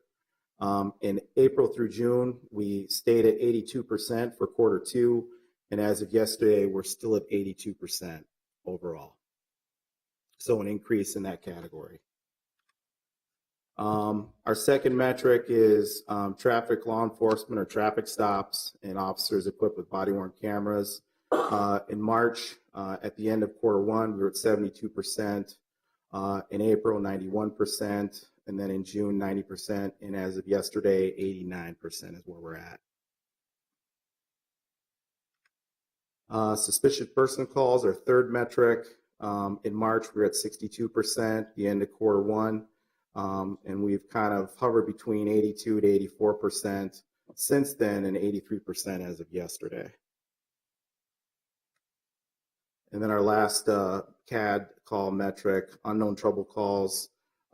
In March, we were at 58%. April through June, 81 to 80%, and as of yesterday, 83%. So we've had increases in each one of these metrics in quarter two. And a type of audit that we engaged in quarter two, it was our case number, category, and startup audits. Proper case numbers and categories allow us to get an accurate count of body-worn camera activity. So we wanted to focus on the things that help us get an accurate count as one of our first steps. Officers were selected based on the highest number of missing case numbers and or categories throughout quarter two. 147 individual audits were completed. 576 body-worn camera videos with missing case numbers, categories, or both were reviewed. Data was reviewed for just over 10,000 body-worn camera videos. During the process, we verified whether startup check videos were completed and correctly categorized.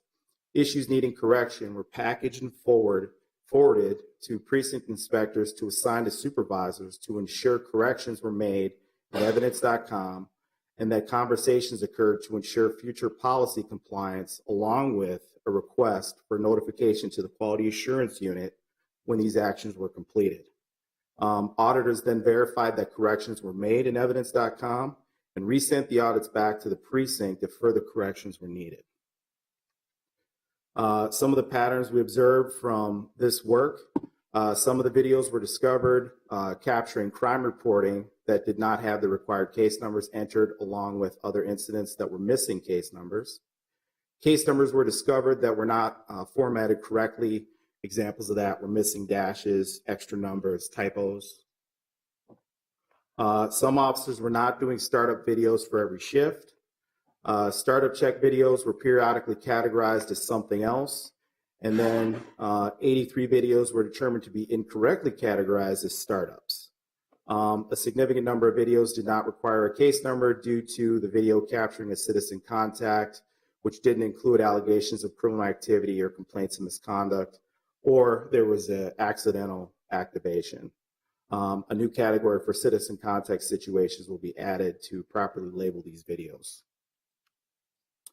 Also in quarter two, or let me back up, in quarter one, the percentage of body-worn camera videos without correctly formatted case numbers was at 26.6% for quarter one. That same percentage for quarter two is now at 4.3%. So we improved there.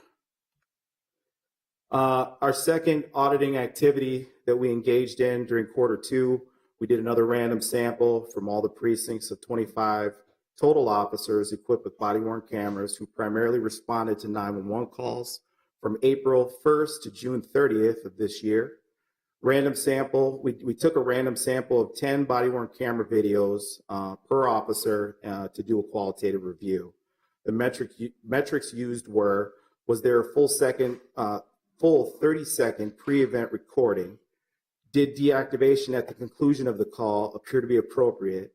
Was there a proper case number entered? And was there a category entered? And here are the results from our random sample. We reviewed 250 videos. And as you can see from quarter 1 to quarter 2, there was a significant decrease in the cases that didn't have a proper case number. Also decreases across the board for quarter 2. Decreases in where there was no category listed, where there was not a complete 30-second pre-recording, and where there did not appear to be a proper deactivation at the conclusion of the event.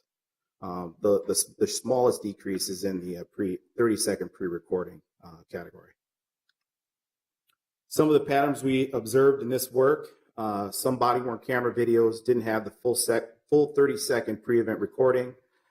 We also found partial or full camera obstructions from what appeared to be uniform attire jackets that we observed.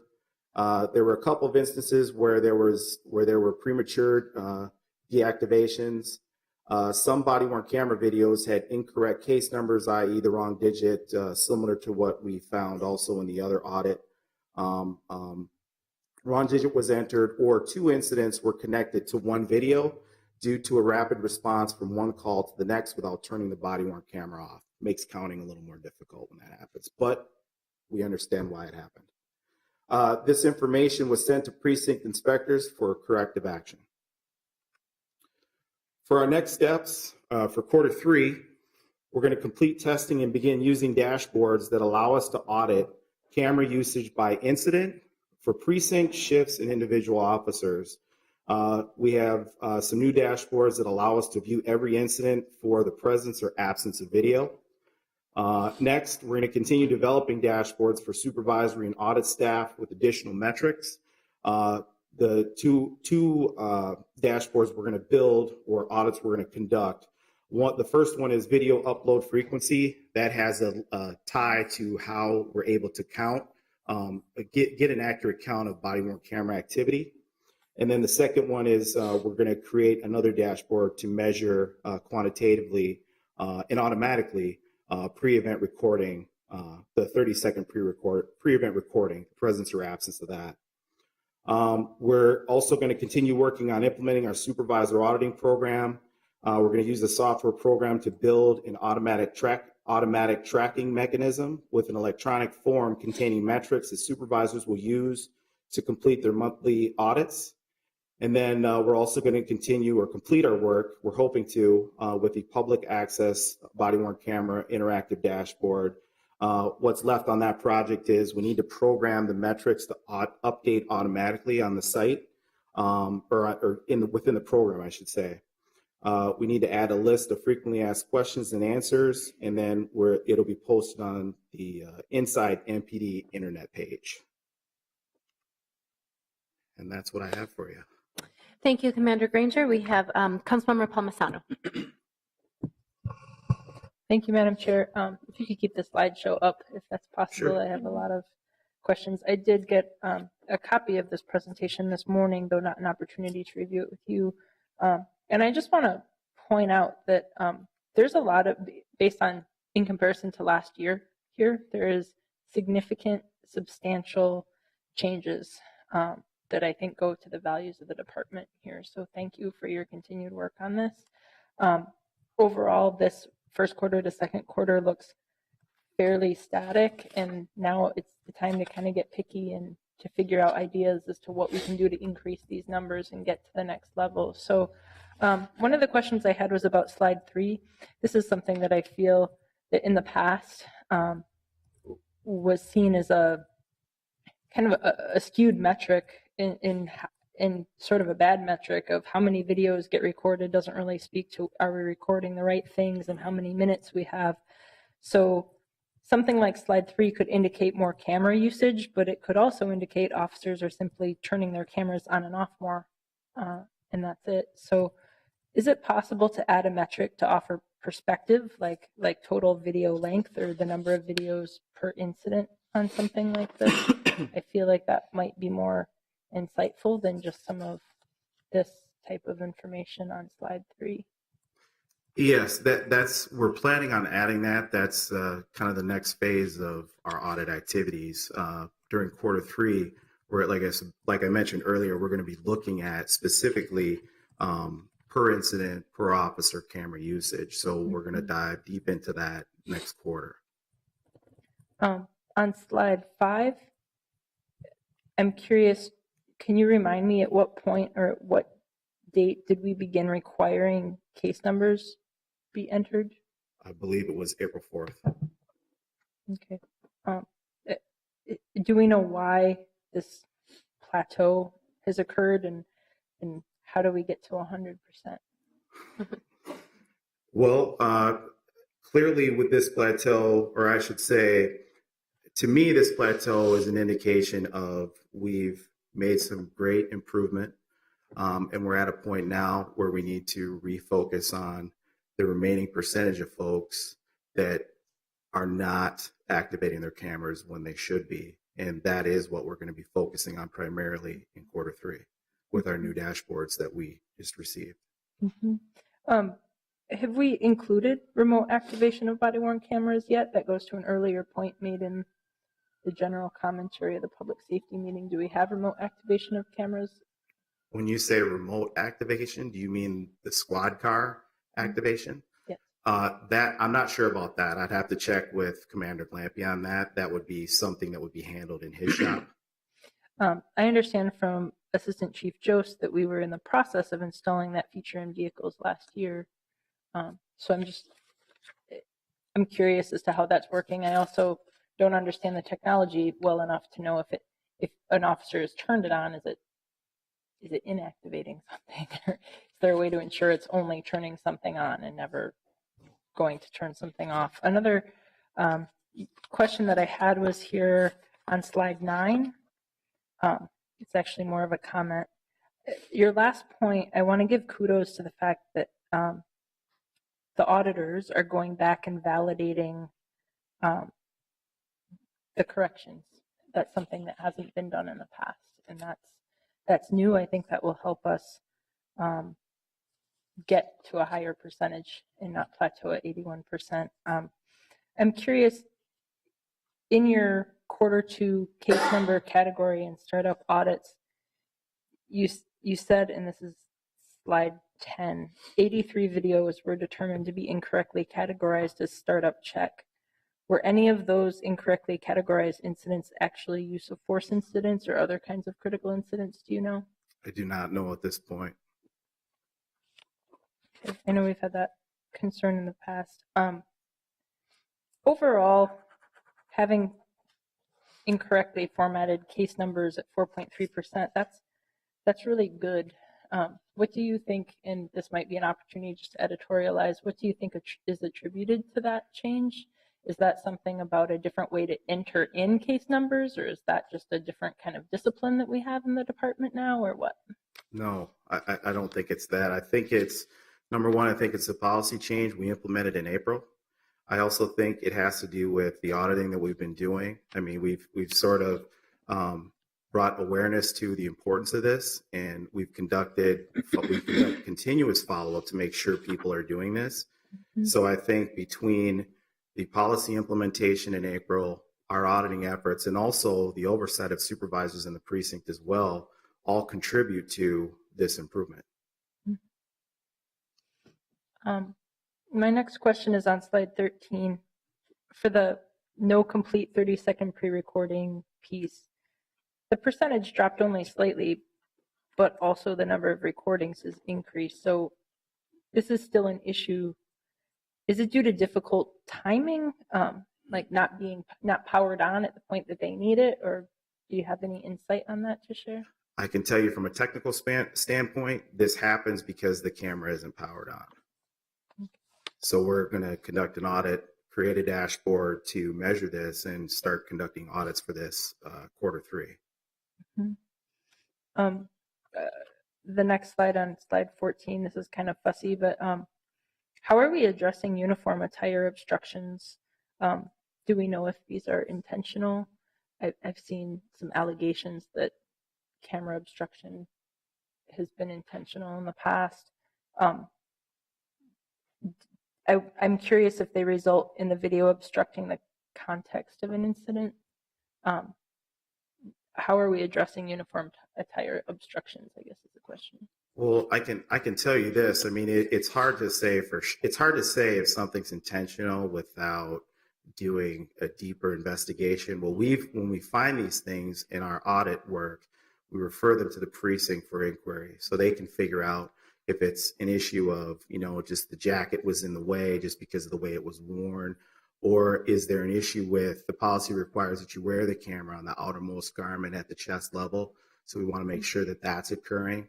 So we're really focused on identifying things like this, bringing it to the attention of supervisors to address, and then following up with them to make sure that they do. So to speak to whether it's intentional or not, I can't give you a definite answer on that, because some of the time it isn't intentional. Some of the time that's just the nature of this work. You're moving around. These are fluid situations. Sometimes they're physical situations, and that stuff just happens. But I can't say that it doesn't happen intentionally either. Then on to the implement supervisor auditing program part on next steps. Is the supervisor auditing program not already required? Yeah, it's required in policy, but we're going to take it a step further and formalize that process. We're actually going to have standards for how many videos they review a month, and we're going to determine what metrics we want them to use as they do these video reviews for both policy compliance and also for performance-related issues like, are people being professional? Are they being lawful in the decisions and actions that they take? Things like that. Are there any training issues that we need to address? That's terrific. And I just think that, MPD using these results, both the metrics of how often they're being used, are they being used in compliance with the policy that we've set, is important for one-on-one training, but also being able to see what are our officers doing well and what do they need to improve on. I think that's useful. How are you tying these results to our MPD's key performance indicators? I would say that we're not focused on that yet. What I'm focused on right now is getting people turning on cameras for every incident and making sure that they're doing the other things in the policy that they're supposed to be doing. That's something we can look at tying together in the future, but right now that's where our work is focused. I think that would be useful, and I'll look forward to that in the future. Like activation and case number assignments, compared to excessive use of force complaints, might be interesting to see if there's a correlation. So thank you for this. It was timely, it was professional, it shows a lot of progress in some ways, and I think this is some good work. I appreciate it. Councilmember Cunningham. Thank you, Madam Chair, and thank you, Commander, for this presentation and this update. I apologize, I had to step out. I was eating late lunch, but still watching the presentation. I just wanted to see, is this data around compliance broken down by precinct? No, it's not. Okay, would it be possible to get that information disaggregated so we as council members kind of are able to know what's happening on our local level? That's coming in quarter 3. Yes, we just got our new dashboards where we can look at things overall by precinct, by individual officer. So yes, we'll be looking at that in quarter 3. Great. We still need to do some testing and vetting of the dashboards to make sure the data is accurate.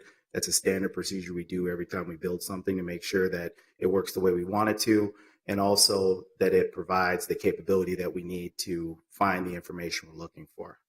Great, thank you.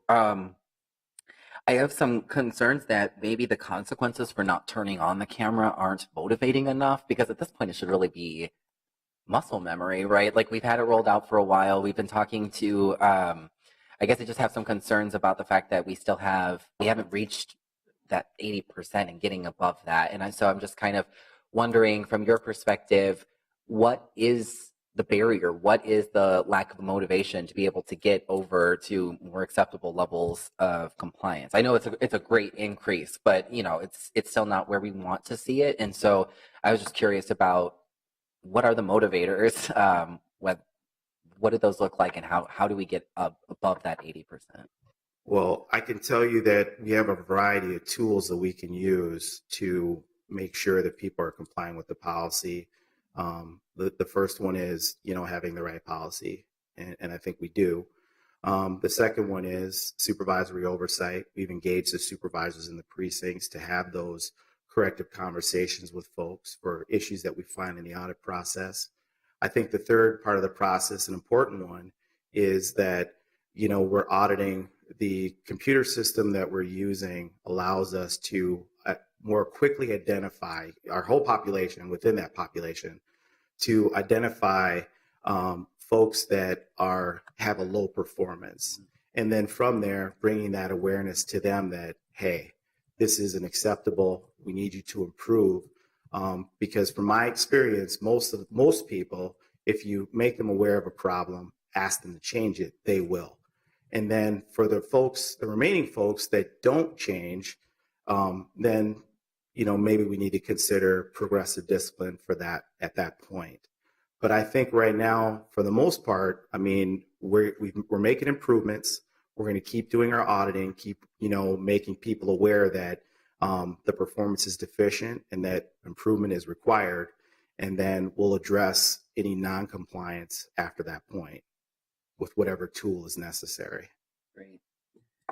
Thank you. And one last question I wanted to, piece of information / question, is that I've actually heard from a lot of constituents that officers are covering the red lights with tape, and so they are unable to see whether or not the body-worn cameras are on. A part of the quality assurance, how are we able to know, since that's not captured, how are we able to know whether or not officers are doing that? As far as covering the lights with the light, the red light, when it's on and off, folks. I've had several people reach out to say that they've seen officers that have those taped over and covered. Sure. Well, I can tell you, I'll start by saying I certainly understand the concern and why folks would ask that question. I'll start by saying one of the reasons why I could imagine that's happening is because that red light could be an officer safety issue at night. If you are, in an area on a gun call and you are, making tactical movements to resolve that kind of situation, you definitely don't want light. There'd be situations where you may not want any light at all. I guess what I would say, I'm not sure that the policy addresses this specifically, but I guess I would say to the constituents, they can always ask. And if they want to know if the camera's on, I would ask.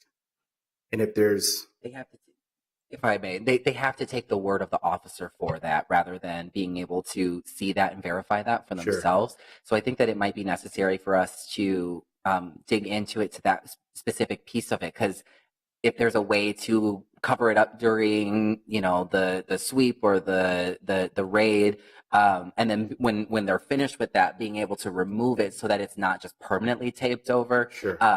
We're talking about building trust with the community. So then asking the community to just trust that an officer who just finished maybe a SWAT raid, I'm just going to trust that their camera's on. And so I think we might need to think about that, because that's a very good point. And we don't want to have light giving away. And also we want to make sure that constituents can trust that this policy is being complied with. And so I would love to talk more about that, because that's been a huge concern for Northsider. So thank you. Okay. So it looks like we do not have any more questions here on the council on our end. So thank you, Commander Granger, for rearranging your schedule and being here today. Really appreciate that. Look forward to meeting with you ahead of the third quarter report. Sent you a meeting invite. But thanks so much, and I'm really appreciative of this information. Thank you, Chair Connell. Council members. All righty. So we are then going to move to receive and file the 2018 second quarter Minneapolis Police Department body-worn camera metrics report. All those in approval, please say aye. Aye. All those opposed say nay, and the item is received and filed. And our final item for today is item number 10, which is a staff report on the Minneapolis Police Department involvement in the pre-hospital sedation program, or the pre-hospital sedations. So if we can have our staff please get our slides ready.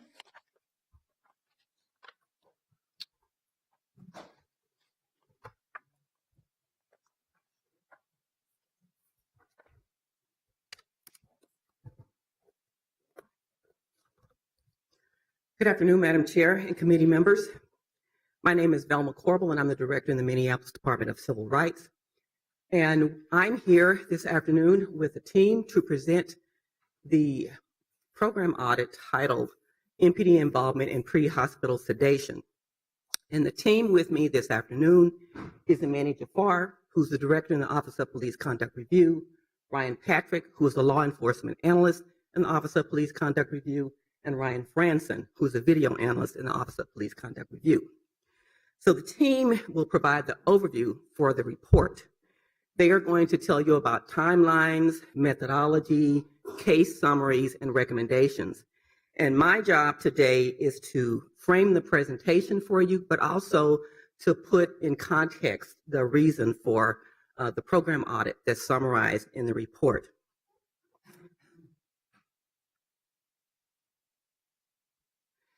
I would start with a little Civilian Oversight 101, because I know throughout the course of the afternoon we've heard the letters PCOC and OPCR, and I thought I would spend just a little bit of time refreshing people about the differences in those two entities.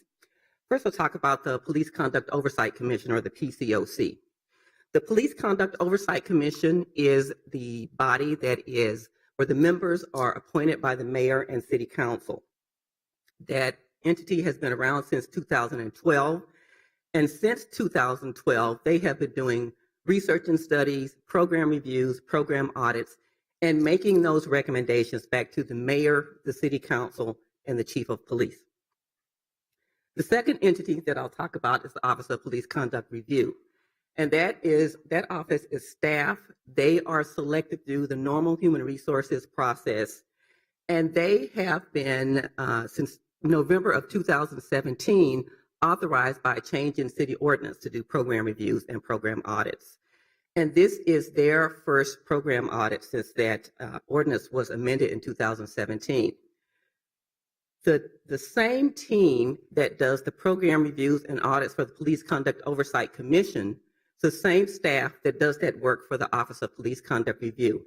And I think sometimes that is what makes it confusing.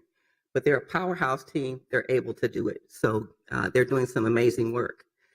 The key difference in these two entities in how they do their program reviews and audits is that the work of the Police Conduct Oversight Commission is generally derived out of the casework that they do.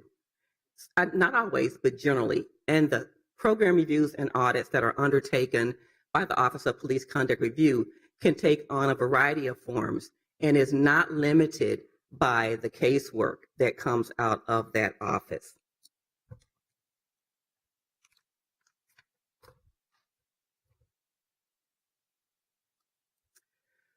I said that I would be framing up a little bit the presentation this afternoon, so I'll talk first about the authority for this audit that we are about to jump into. Chapter 172.90 of the Minneapolis Code of Ordinances actually provides the authority for this audit. And the purpose of the audit, as with any other audit done by either the Police Conduct Oversight Commission or the Office of Police Conduct Review, is to make sure that police services are delivered in a lawful and non-discriminatory manner. Delivered in a lawful and non-discriminatory manner. So the scope of this present audit, just like any other audit done by the Police Conduct Oversight Commission or the Office of Police Conduct Review, is limited to the matters that are directly related to conduct by the Minneapolis Police Department, by the officers in the Minneapolis Police Department. This present audit was undertaken to answer a very specific question about a very narrow issue so that we could determine the potential risk brought on by the MPD's involvement in sedation and to recommend solutions to mitigate that risk to the city of Minneapolis. I said this about a month ago, and I'll say it again today. The initial question that was asked when we started this work was, were Minneapolis police officers conducting themselves appropriately when they were recommending or suggesting detained persons be injected with the sedative we learned was ketamine?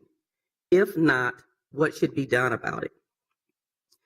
It was not until audio was overheard in the body camera video review where there was a reference to a study by Hennepin Healthcare that we added a second question, and that question was, if a medical study involving the injecting of ketamine was being conducted in Minneapolis on Minneapolis residents, aided by Minneapolis employees, did leadership and policymakers know about such a study?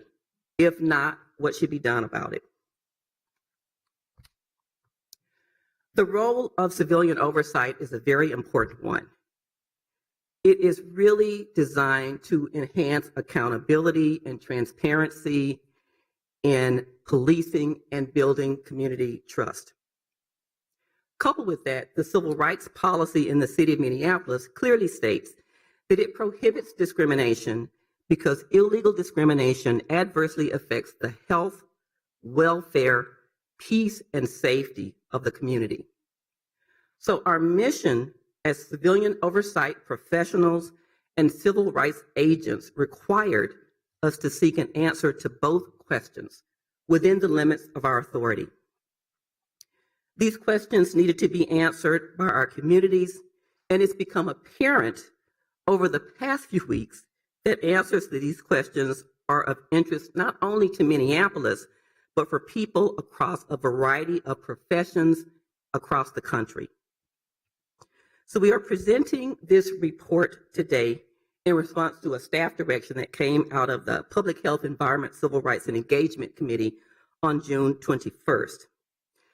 The external evaluation mentioned in that staff direction remains incomplete.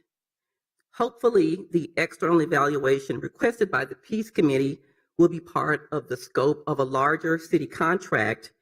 And I believe that the Mayor's Chief of Staff, Gia Vitale, is here to provide an update on that. Oh, hi, Gia. You want to come up?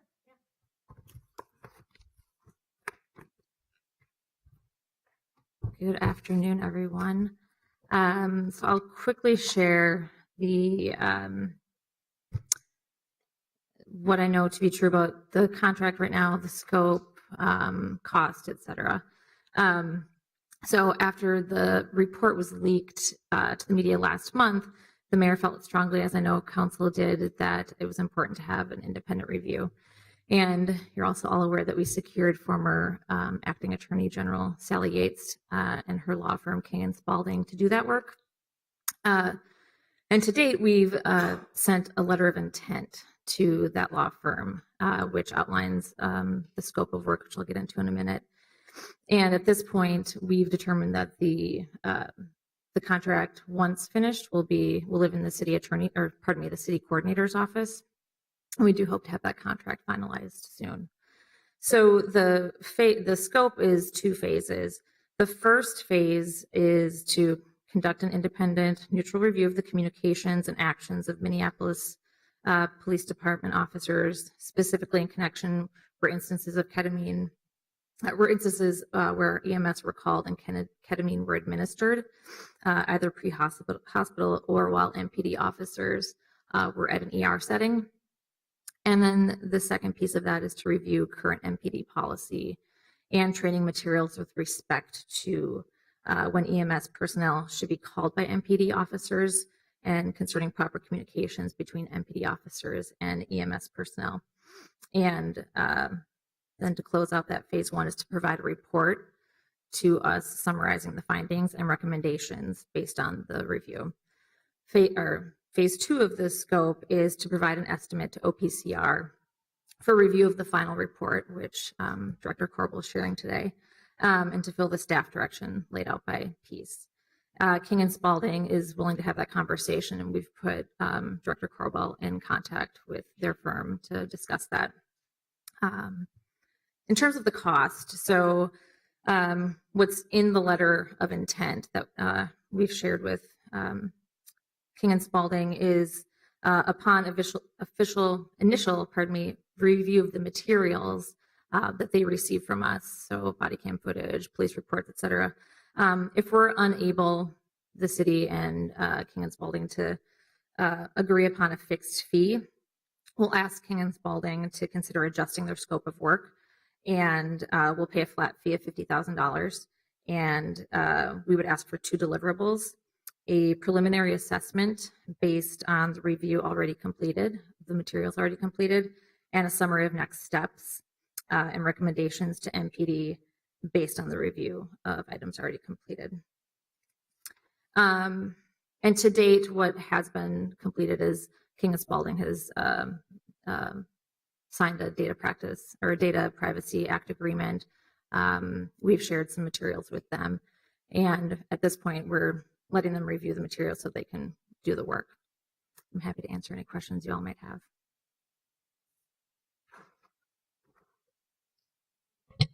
Thank you, Chief of Staff Vitale, and we have Councilmember Ellison on queue.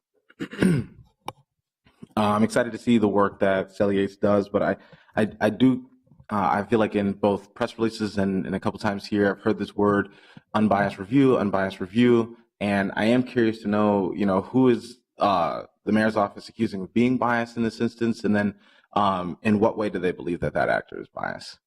Thanks for your question, Chair Cano, Councilmember Ellison. I think the way in which this report came out, not finalized, it just sort of was ultimately sort of compromised in that respect. So I know we weren't the only ones that thought an independent review. Community folks were also asking for an independent review, and so I think the thought was to take this outside of City Hall so that it could be an objective team of folks taking this on to bring back to us recommendations. Councilmember Cunningham. Thank you, Madam Chair. I just wanted to reiterate, though, that an outside third party still is implying that they're more objective than folks who work in City Hall, and our job, the Civil Rights Department's job, is to be that objective investigator, studier, researcher, if you will. And so I'm concerned about still this contract implying that we don't trust our Civil Rights Department. And so that's a concern I have, and the reason why I, as the author of the staff direction, included a peer review was because of the fact that the integrity was being questioned of the process in which the OPCR did the research.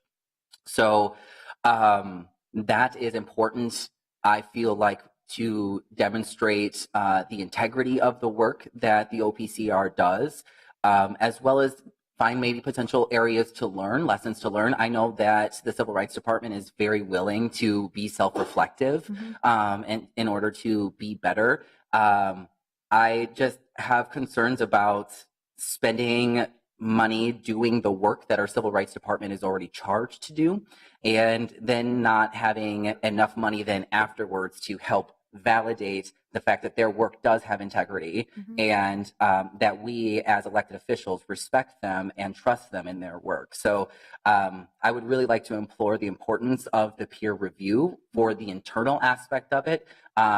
The contract, that is more, like you said, in response to folks asking for that. But the underlying message that's being told with this third-party investigation is that we don't trust our Civil Rights Department. So we have to have that peer review in order to demonstrate the integrity of their work. So Thank you, Madam Chair. All right. Let me double check this speaker management. Okay, sounds good. Anybody else have any other questions? Thank you for being here. Thank you to the mayor's office for taking this issue seriously and for offering up resources, time, and attention to look at this topic. I know that it perhaps may not have come across that way to certain folks, but I'm trying to read the intent of your outcome, which is to really bring some more eyes to a very serious conversation. And so the question is, how do we work together moving forward, understanding that this was a very unusual circumstance of how this information ended up at our desks. So appreciate your steady hand throughout this, and let's continue to do good work for the people of Minneapolis. Thank you all. Okay, thanks for being here. Good afternoon, Chair Kano, Vice Chair Fletcher, council members. My name is Imani Jafar. I'm the Director of the Office of Police Conduct Review. And I will be starting, before I get into the content of the report, with kind of a brief timeline.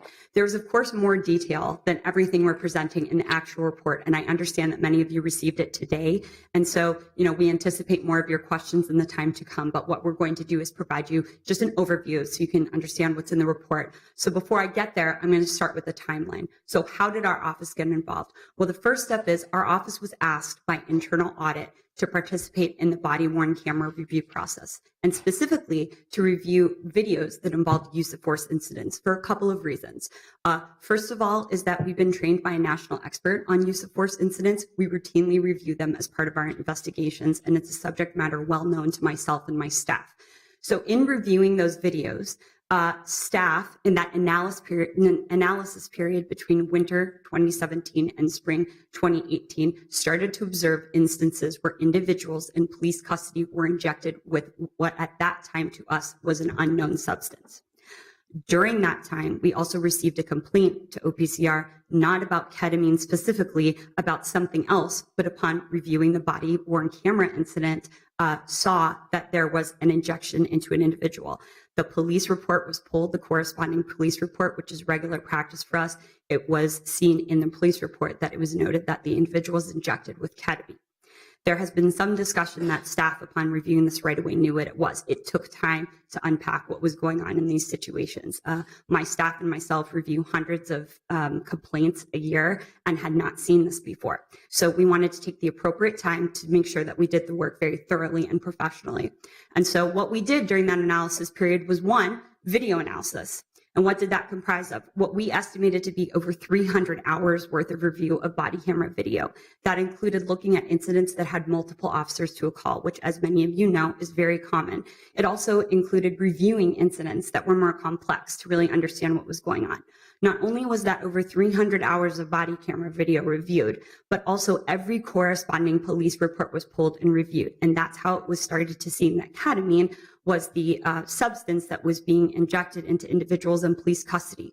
So in addition to that, upon discussing it with my staff, I asked them to do policy research to see what was the corresponding policies, what were we looking at, and was this something that was common practice, and how was it common practice? So when we got to the point where we were able to make an informed assessment of what was going on, an informed initial assessment, we began to draft a report that was released to a very limited number of city leadership. In that time, the draft report was then disseminated outside of the city and ultimately ended up in the media and public space without the consent or knowledge of OPCR. That created what Chair Kano describes kind of a different situation. And so what we were tasked with doing per staff direction was to finish the report for today's presentation. What you have in front of you today is that final report. So what is in the report? And we're going to go through each one of these sections. First, it's what is ketamine? Now, I want to make it abundantly clear, we are not medical professionals. However, for you as city leadership to assess this issue and look at it, you have to have an understanding of what it is in a certain context, and we'll provide that for you, and it's also provided in the report. We're also going to go through the method of how the report was compiled. Go through first a broad look at the data and what you're looking at. And then in addition, to get a better idea of practically how this looks in the field, is case studies. And then at the end, with a combination of those things, looking at kind of risk and control in the context and lens of our mission to provide lawful and non-discriminatory police services, we'll present you with recommendations for you to consider. So first, the question is, what is ketamine? So for the purpose of this report, we had a very specific scope. It was ketamine used as a sedative on individuals who were in police custody and were in a pre-hospital setting. So individuals that are with police officers, but they have not been transported to the hospital. Now, ketamine has a variety of uses, everything from medical uses to recreational uses. But our purpose at looking at ketamine was this very narrow scope. Now, in a pre-hospital setting, it is used to treat agitation. And throughout the case study discussion especially, we're going to show you more about what agitation or profound agitation might look like in these police calls. Ketamine is quite fast acting. And that is why it appears to be, according to the materials that Hennepin County provided us in the one meeting that we had with them in a summary of their work, a maybe preferred method. However, Hennepin County has conducted multiple studies. So just to pull out some of the things that are in the report, the relevant points here, but I want to emphasize there is a lot of citations and information in the appendices about the full medical picture here from the materials that Hennepin County themselves provided us. So first of all, in one of the studies that was provided, Hennepin County cites that 57% of people who were injected with ketamine in a 1-year period had to be mechanically intubated. In another study, it said that 49% of people experience complications versus other sedatives that are used in the field in the same setting, in a pre-hospital setting, including haloperidol, which had only a 4% complication rate. So you may be asking, what might those complications look like? There's a range. Ketamine has interactions like many other drugs do. Ketamine can interact with alcohol use. It can interact with high blood pressure and MAO inhibitors. Probably one of the major complications is memory loss, and it can also cause hallucinations. However, one of the more concerning complications is the fact that it can often result in mechanical intubation. And both of those numbers, you can see the 57% number within the 1 year. Why would you have mechanical intubation? Because an individual stopped breathing. So why are we providing you this context? It's for a very specific purpose, as Director Corbel said, in order to assess whether or not Minneapolis police officers in this context are providing lawful, non-discriminatory services. It's our job as the Office of Police Conduct Review and your civilian oversight to make sure that you can understand the risks to that mission. So with an initial assessment, it appeared to be a risk to the mission.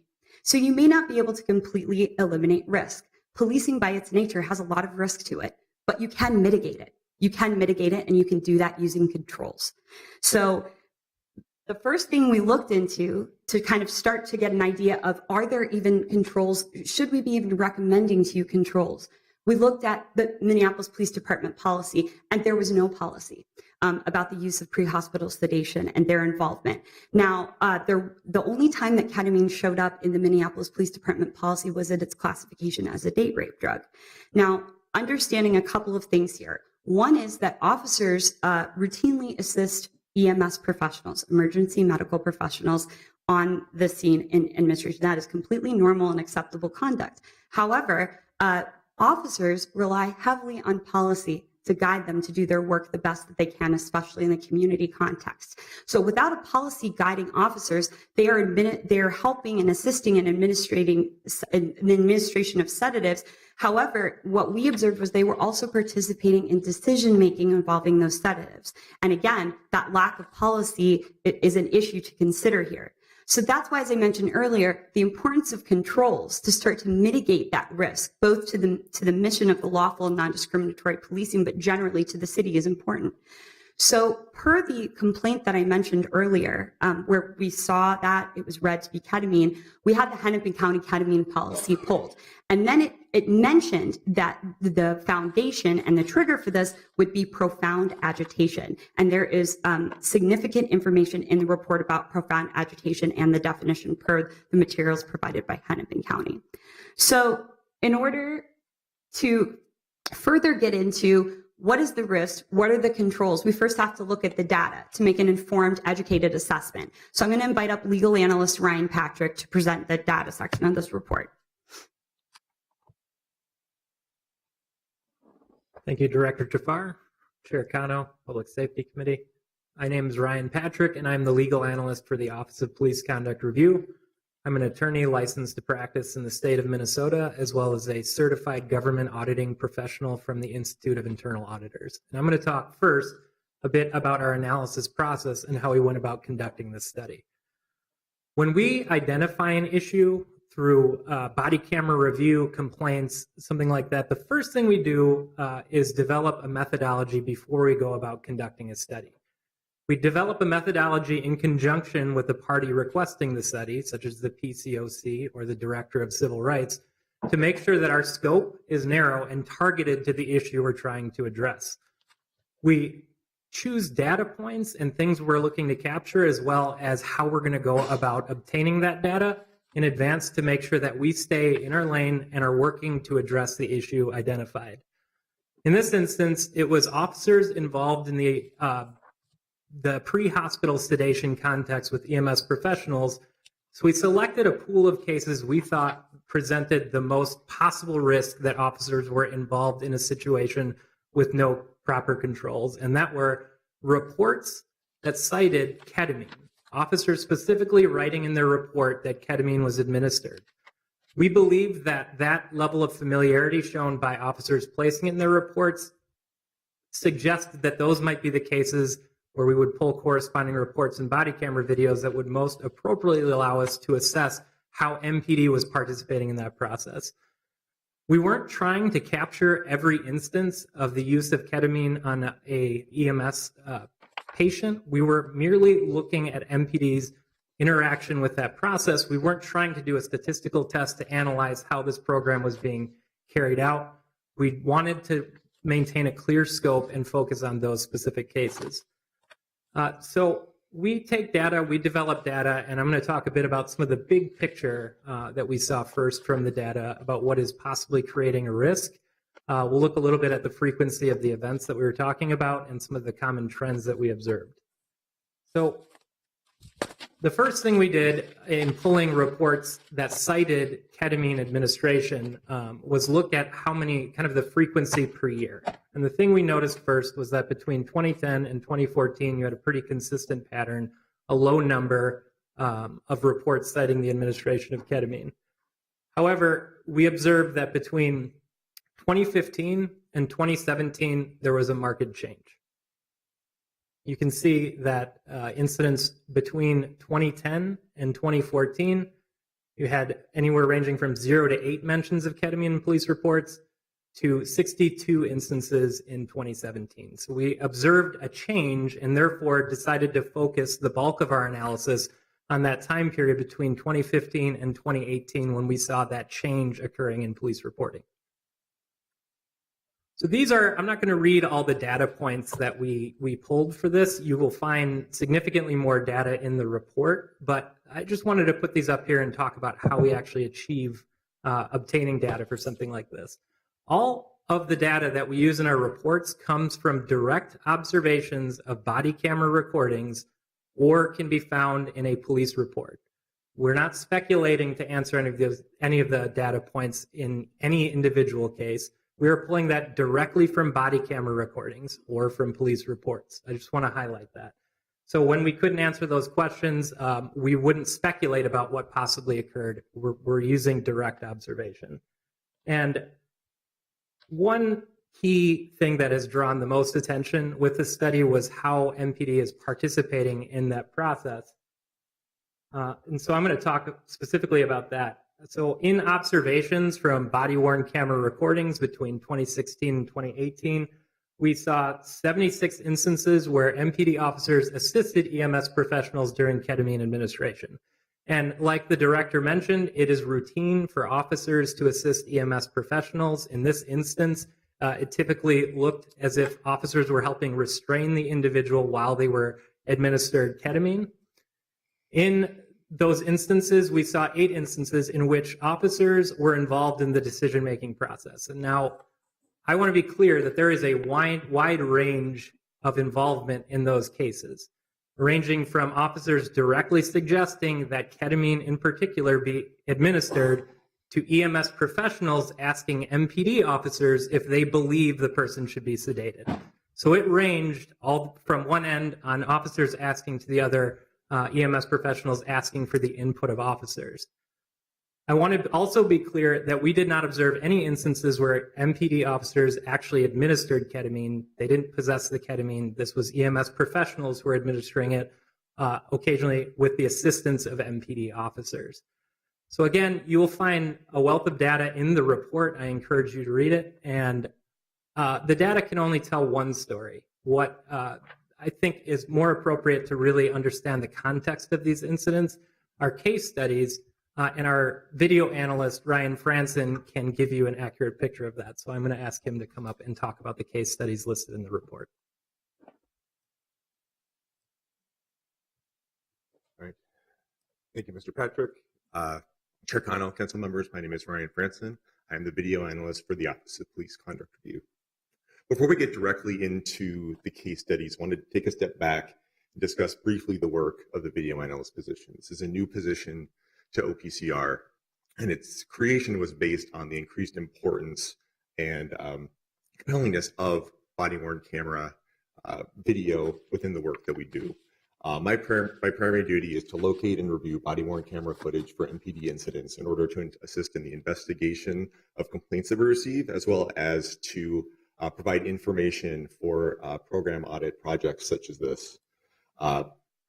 What we've noticed about body-worn camera video is that in addition to being a very time-consuming thing to observe, part of the reason why we created the position, it also provides an important neutral platform to understand fully what happens in a police incident.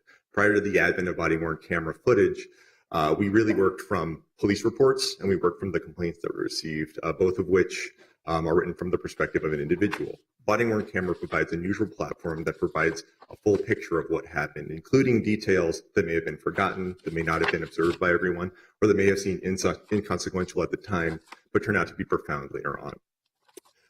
For this particular program audit, hundreds of hours of review were completed in order to fully assess what was happening, and so recommendations could be made as well as what we were observing could be fully understood. We pulled out 5 separate incidents that we observed in order to use as case studies to provide additional context to the report. We divided those into a common use case, which is an MPD incident which appeared to be exemplary of the type of incident in which pre-hospital sedation would commonly be found. We also pulled out 4 exception cases, which appeared to be exceptions to the type of incident that we might see pre-hospital sedation. It was difficult to find a particular through line in the context of MPD's conduct. As you can imagine, without a solid policy, you're going to have a lot of different types of reactions to different situations, as well as these types of things. Pre-hospitalization happens in all types of police incidents, from shoplifting incidents to emotionally disturbed persons calls. The through line that we did find between the common use case and the exception cases was the apparent level of agitation of the individual who was ultimately sedated. In the common use case, this was an individual who was very, very agitated, who could not be controlled by officers or EMS professionals. The exception cases are people who appear to fall outside that guideline, which raise questions about how and when pre-hospital sedation is being used, as well as particularly from the perspective of MPD's involvement in that administration. Before I get into the details, I just want to emphasize that the information being presented today, as well as in the report, was vetted by the city clerk's office. I'm going to stick pretty close to what is in the files just to make sure that everyone's personal information is kept at the appropriate level. So for the common use case, MPD responded to an individual who was being restrained by private security at the time that they arrived on scene. This individual was extremely upset, they were extremely agitated, and they were unable to verbally communicate beyond screaming 1, 2, 3 over and over again, just 1, 2, 3, 1, 2, 3, 1, 2, 3. The individual was physically resisting at the time MPD arrived and continued to physically resist while MPD had them restrained, waiting for EMS to arrive on scene.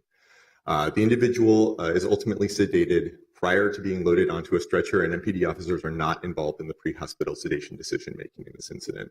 Once sedated, the individual is placed into an ambulance and transported to HCMC.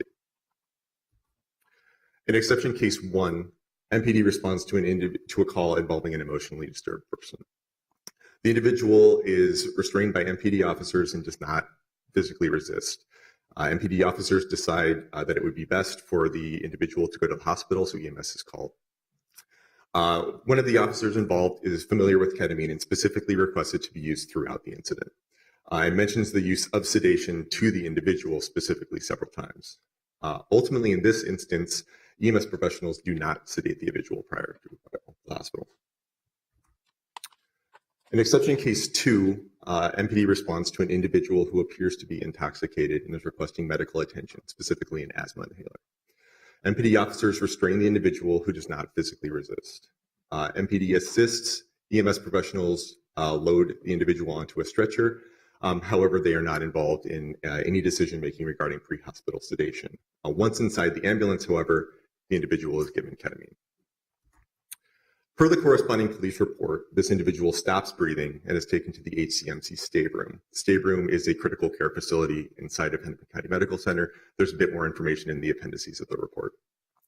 After transport, an MPD officer discusses sedation with an EMS professional on body camera video who states that they are doing a study on agitation and had to give the individual ketamine.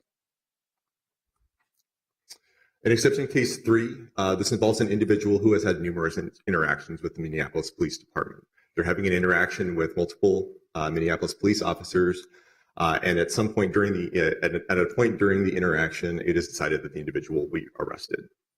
The individual is arrested and restrained prior to be injected with ketamine, and MPD officers are not involved in decision-making regarding pre-hospital sedation. In this case, however, the individual verbally objects to being injected with ketamine, but is ultimately injected anyway. Body-worn camera unfortunately ends before transport to Hennepin County Medical Center, so it is unknown if the individual received additional injections beyond what was seen on video. In the final exception case, MPD and EMS professionals respond to an emotionally disturbed person call. The individual appears to be confused and possibly intoxicated. It's determined that the individual will be taken to the hospital, and the individual is handcuffed and restrained in a stairs chair. It's a medical transportation device that just literally helps you get him down the stairs prior to being taken from the residence to a waiting ambulance. MPD in this instance does participate in the decision-making regarding pre-hospital sedation. Over the course of the incident, the individual is given 3 injections of ketamine. An EMS professional states that the 3rd injection is over the dosage for the individual's size. However, a second EMS professional authorizes a 3rd injection. MPD and EMS professionals, while the 3rd injection is being prepared, discuss that they will need to intubate the individual after the injection. Per the corresponding police report, the individual stops breathing and the heart stops.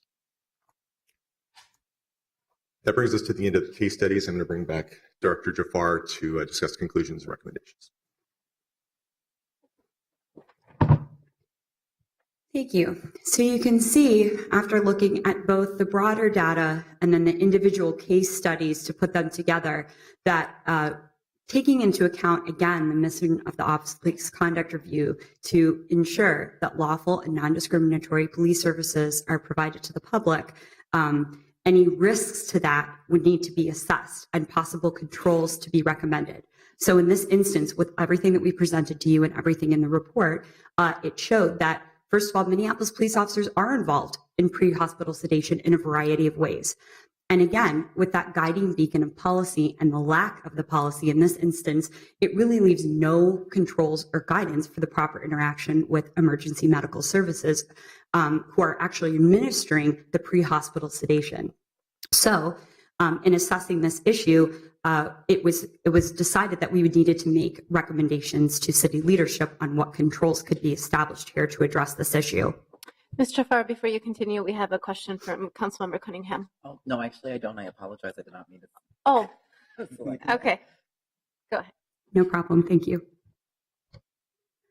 So first is the recommendation that Minneapolis Police Department to create a policy covering appropriate interactions with EMS professional and requirements for writing reports and reporting to a supervisor when assisting EMS professionals. I am pleased to report that the Minneapolis Police Department has acted quickly, already has a policy in place, which you can find in the appendices of this report, and they actually did seek input from the Office of Police Conduct Review on that policy.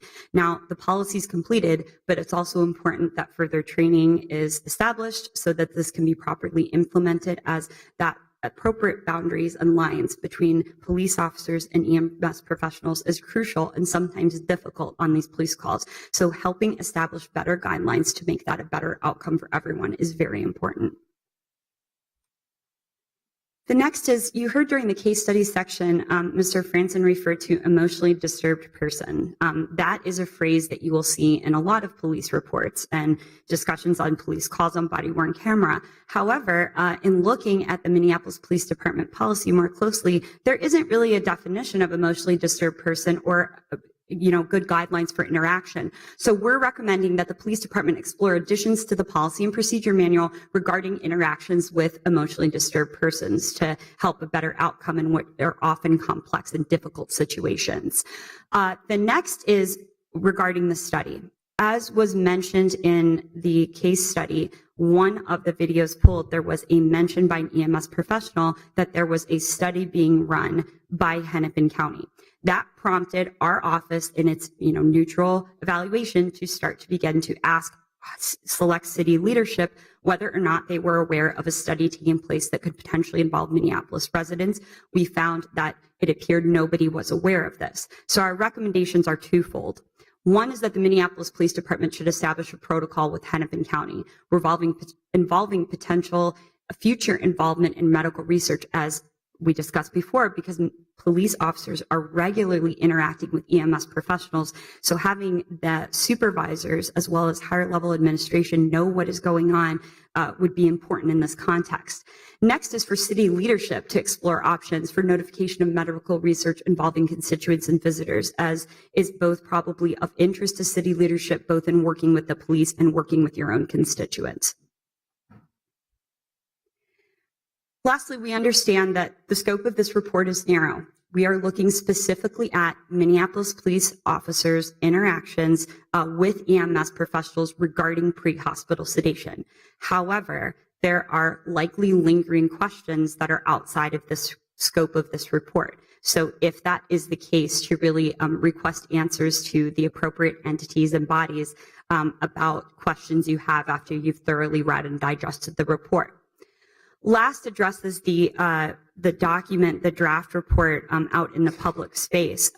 The nature of civilian oversight often addresses issues that are quite controversial and sensitive, and we want to make sure that our documents are handled appropriately to anyone that we give them. And so with the assistance of the city clerk, we have already established document controls and recommended that we do that. And so Appendix 6 has a very thorough document control section along with signature pages required. And so we hope in the future that these documents will be protected.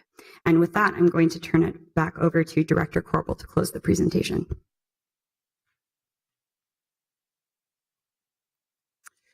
Thank you, Director, Madam Chair, and committee members.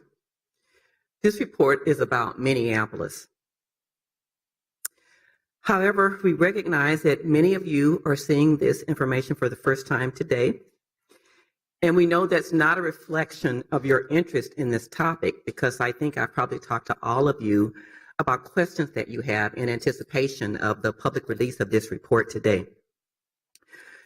As Director Jafar mentioned, the result of you getting this report only today is a result of our tightening our controls to lessen the possibility that our draft reports will be released early or without the department's consent to publish. The Minneapolis Department of Civil Rights is the authorizing body that directed the audit to be conducted. Therefore, I've directed the Office of Police Conduct Review to publish the final report today. After its publication, the report will be linked from the city's webpage under the heading of current topics. It will also be linked from the city's legislative information system attached to the agenda for today's meeting. and then it will be linked from the Office of Police Conduct Review's web page. I should note that the posted report will contain some redactions or blacked out lines. This redaction is minimal and does not take away from the context of the report. The redaction is done to prevent the possible release of data that is classified as non-public. Madam Chair, that completes our presentation. We respectfully request you receive and file the staff report. Thank you. So, Director Corbell, we will take some questions from the committee if there's questions from the committee. Additionally, I want to see if Lieutenant Wheeler is here with us. Okay, so Lieutenant Wheeler is a part of our MPD leadership team who is part of the, I believe, the internal investigations unit. And so he's also available for questions on this topic. So I'm not seeing questions. Okay. We have Councilmember Ellison, and then I have some as well, and then we have Councilmember Fletcher. So we'll go ahead with Councilmember Ellison. Thank you, Madam Chair. I have kind of a logistic question. I think throughout this whole incident since the leak, I've heard a lot of terms, excited delirium, agitated delirium, profound agitation today. Are these all, is the difference kind of semantic? Do these all these terms mean, do they mean the same thing, or are these different terms? Yeah, would love some clarity. Madam Chair, Councilmember Ellison, I'm going to refrain from answering those questions because, as we've said, we are not medical professionals.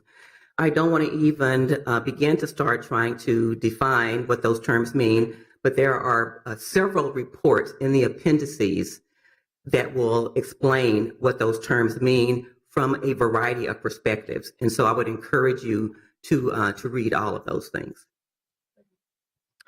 Councilmember Fletcher.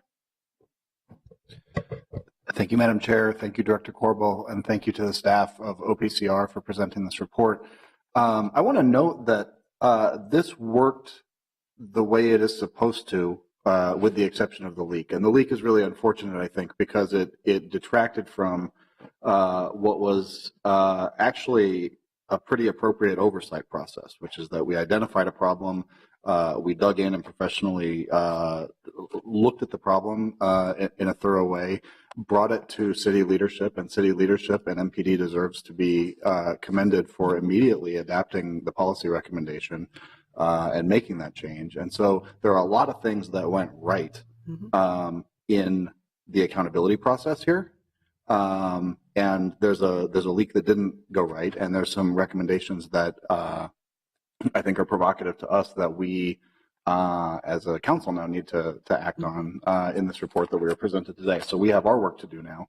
But I want to really appreciate that what happened in this process is that we identified a problem, we researched the problem, we made very quick adjustments, and then we made the public aware of it so that we can have broader public debate about how to move forward.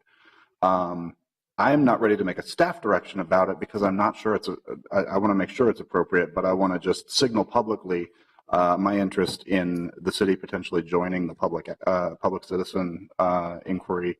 I think we have a real interest in knowing a lot more about the decision making at Hennepin County. I think that's one of the recommendations presented here, and I think it's something that we should be asking questions about to make sure that we really understand what kinds of studies are being done, who's notified about it when it happens, and how we're using powerful drugs and with what kind of consent. So I think that there's a lot to continue to study. I think there's a lot for us to continue to look at. And I'm excited to dig into the details of this report and encourage the public to do the same. This is something we all need to know a lot about. It's something serious that happened in our city, and it's something that we've taken the first steps in addressing, and I want us to continue addressing. So thank you for your work on this. Thank you for being part of a system that helps the public hold all of us publicly accountable to keeping our city safe.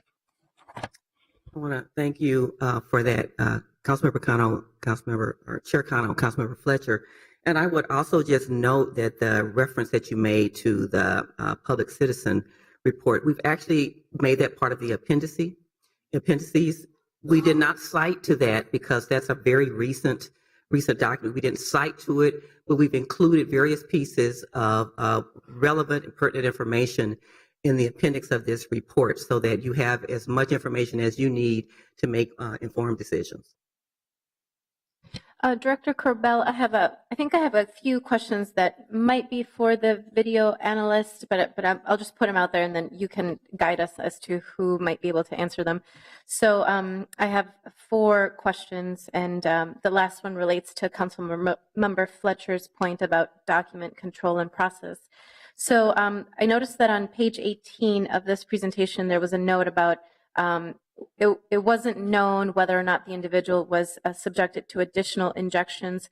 I'm just wondering if there's any information available to us through this investigation about whether or not that's the norm, is that a person gets one injection and they might get another and then they might get another, or if it just kind of depends on like who the EMS personnel is and like the severity of the situation.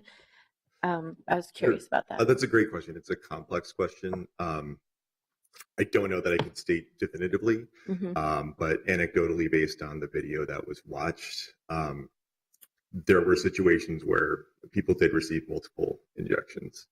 And within those instances, it typically appeared to, I'm not a medical professional, but appeared to be related to how well sedation was working. Okay. There was a note on one of these slides prior to slide 18 that mentioned something about how perhaps MPD had encouraged the sedation, but the EMS staff did not do that. And I'm wondering if what was learned from that, like what was different about that situation where the EMS personnel did not administer ketamine, even though it was encouraged by the environment? Sure. I don't know that I can speak to that directly. I wasn't at the scene. I'm not an EMS professional nor an MPD officer. The reason I can state the reason that we chose that particular MPD incident was because it was probably the most, we felt it was probably the most compelling instance where MPD was involved in the decision making or perhaps promoting the use of the substance. Interesting.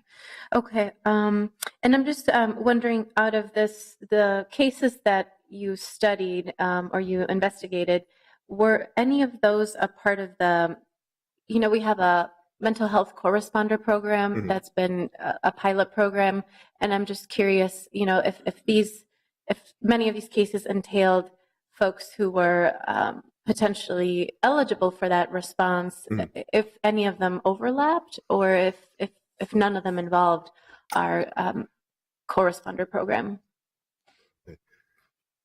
Sure. I don't have any specific detail on that, unfortunately. But I don't know if it's it's a great question. Yeah, it's not something that we looked into specifically. Chair Khan, if I could just jump in here, I do think there are going to be a lot of questions after this that may have to be directed towards the hospitals or the EMS professionals that are involved, their entities individually.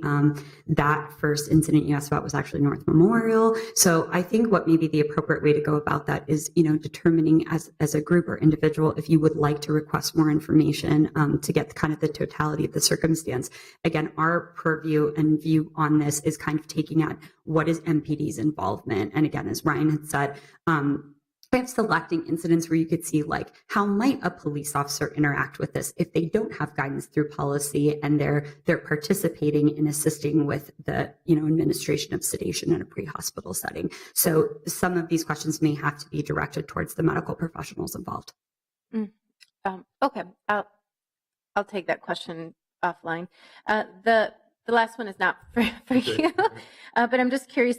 When this incident first hit my desk or my cell phone, I just wondered about what is the ethical process to inform elected officials of a situation where people are being exposed to potentially dangerous situations for their health and their well-being. And I want to acknowledge that I understand protecting the integrity of the research and the investigation. And I'm just curious about what kinds of conversations are being had about when is the time to inform decision makers about these kinds of situations that maybe we can't really wait for a study to be completed in order to intervene. and stop having residents be exposed to potentially dangerous situations. So I'm just curious about what does that balance look like? What are the conversations? What are the common practices in the field around this? This is the first time I've been exposed to something like this, and I'm just curious about how you think we should handle this kind of thing moving forward. Well, I'm gonna presume that you've asked me two questions, so I'm gonna answer the first question. And the reason that we asked the second question during this program audit was if there was some sort of medical research being ongoing in the city of Minneapolis, who and how, who should be notified and how should they be notified? Mm-hmm. And I think that is a conversation that needs to take place, as the recommendations suggest, between the leadership here and those individuals who would conduct that medical research. So that's the first question I think you've asked me. The second question that I think you've asked is, when the Civil Rights Department and the Office of Police Conduct Review knew that something weird was going on in the city of Minneapolis, when should we have notified? And as I said on June 21st, and as Director Jamar said here this afternoon, body camera auditing, body camera video review is pretty new to us. And so we are just now with our video analysts really starting to learn what we're seeing when we watch video from all of these different angles. And as the Director Jamar mentioned, and I mentioned on the 21st, it took some time for us to really glean from what we were seeing, what exactly we were seeing. And when we figured out that there was something going on that needed to be, where city leadership needed to be alerted to that, we did take those steps to alert city leadership. Okay. All right. Thank you for that. And we have Councilmember Cunningham on cue. Thank you, Madam Chair. I don't have a question, just have a comment. I just want to say thank you to Civil Rights and OPCR for seeing this through and for presenting it so thoroughly. I am intrigued to see what another body of work on the same topic will bring to light, but really great work and thorough work. Given that we've just all gotten this, I'm very excited to dig into it and read it and work with you all to be able to really take some good next steps. So thank you all very much for your work. So this part concludes the civil rights component of it. I would like to see if Lieutenant Wheeler can please answer some questions that I have regarding the MPD response on this. So again, this is the first time our committee has been presented with this full and final report. It is now public data, and so everyone can read the report as well. We did have conversations with colleagues on this committee about what can we do in our next committee to address some of the information that we are exposed to today and that we will be reading about. So it is, I believe, appropriate for us to take time to read this, become familiar with the information, ask more questions, and then if we believe that we should be taking action in several fronts within our city to address this, we should definitely bring that up to our next committee meeting in August. I do believe that intergovernmental relations would be a good vehicle for us to engage the county through to be able to lift up the impact of this study and the way it's impacted the residents of Minneapolis in ways that will be supported by the enterprise. So Lieutenant Wheeler, I'm curious to know, is there on this, is there information that you can share about the type of training that officers are either currently receiving or will receive to better understand the type of role and boundaries that they have as they're working with EMS personnel and in situations that I guess require emergency response? Sure, thank you. Thomas Wheeler, Lieutenant, Minneapolis Police Department, currently assigned to Internal Affairs. Before I get to your question, there's just one more piece I'd like to add to this, which is in addition to the emergency medical response that was outlined in the report 7-350, MPD Command came out with what's known as an administrative announcement and spelled out specifically what the police department, police officer's role is. I'd like to read that to you. So on 5/18 of 18, this is issued by email to all staff, and by issuing it to all staff, there's an inclination that everybody is now following that particular AA, which corresponds to policy. So the MPD officer responsibility is to provide arriving EMS with information related to the subject's observed known conditions and behaviors so EMS can conduct a quick and accurate assessment and determine the best course of medical action. MPD officers shall never suggest or demand EMS personnel sedate a subject. This is a decision that needs to be clearly made by EMS personnel, not MPD officers.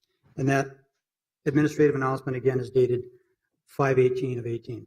So in terms of answering your question, all officers know and should know that we are following this protocol and this policy. In addition, you asked about training. My counterparts here, we have Commander Todd Savageau, who runs our training division to my left, and then Lieutenant Johnny Marcel. He's the in-service lieutenant with our Leadership and Organizational Development Division, otherwise known as training. So currently what we have in place is we're in the process of training all of our officers with the use of Narcan. And within that platform, we are offering reminders about how we respond in our protocols. In addition to that, in September, October, and November of this coming training cycle, we have our normal 2-day package in service. And within that 2-day package, we will also reinforce this as well. Okay. So what quality control measures do you believe are in place or will be in place to make sure that officers were able to receive that email, right, that directive electronically, and are enacting that in their day-to-day work moving forward? Because I'm sure that there's lots of different directives that come forward from the precinct commanders and so forth, and inspectors. So I'm just trying to figure out in the granular sort of day-to-day, how does this move and live and continue to be a culture shift in MPD? Absolutely. Well, one of the biggest tools we have at our disposal right now, and you've heard about it, is the body-worn camera. That captures, what we do. We also have police reports that we do. We have our CAD function, computer-aided dispatch, that information is put into. We have supervisory response that happens in precincts. So those are the different layers at the granular level. In addition to that, when somebody is admitted to the hospital, part of our policy says that triggers a call to internal affairs. By policy, if somebody is admitted to the hospital, they contact internal affairs by phone, and that happens on a regular basis. So we have those safeguards in place already. Those were in place prior to this this ketamine issue, but kind of at the lowest level of our police department, people know that is the protocol. Okay. I believe those are a little bit more related to reacting to when you find a problem, and I can see how they could be maybe like a mesh to prevent some of these situations from happening again. I'd love to have a conversation with you, in my office about more of the preventative sort of measures that we can take ahead of time before the body camera catches the thing happening again. But I appreciate you being here. And did we have any more questions from us for MPD today? Councilmember Ellison? I didn't so much have a question, but I did feel like thank you was in order to Director Corbel and Director Jafar for the work on this study and for getting this to us and for seeing this through. I know especially when the leak occurred, there was sort of a lot of everybody figuring out what to do, and for us to sort of like have the wherewithal to take a pause and allow you all to finish your work, I think was a really good option. I'm hoping that your work is actually does get peer reviewed and is proven to be the kind of objective work that we expect and that we deserve here from the city. And so just wanted to thank you all, because I know this has been really stressful process, and I think that the work that you've produced is phenomenal. So thank you for that. Just wanted to name that. All right. Well, thank you. And without further questions, thank you, Lieutenant Wheeler. Thank you to our Department of Civil Rights for looking into this issue, and we're going to continue to figure out how we can provide the best protection to our residents in situations where they need help. Thank you to Mr. Art Knight for being here too for the whole meeting. It was a long one. So we shall see you all again in August maybe. Without further business before our committee, I need to make a motion to receive and file the report on the Minneapolis Police Department involvement in pre-hospital sedation. All those in favor, please say aye. Aye. There are any nays? No nays.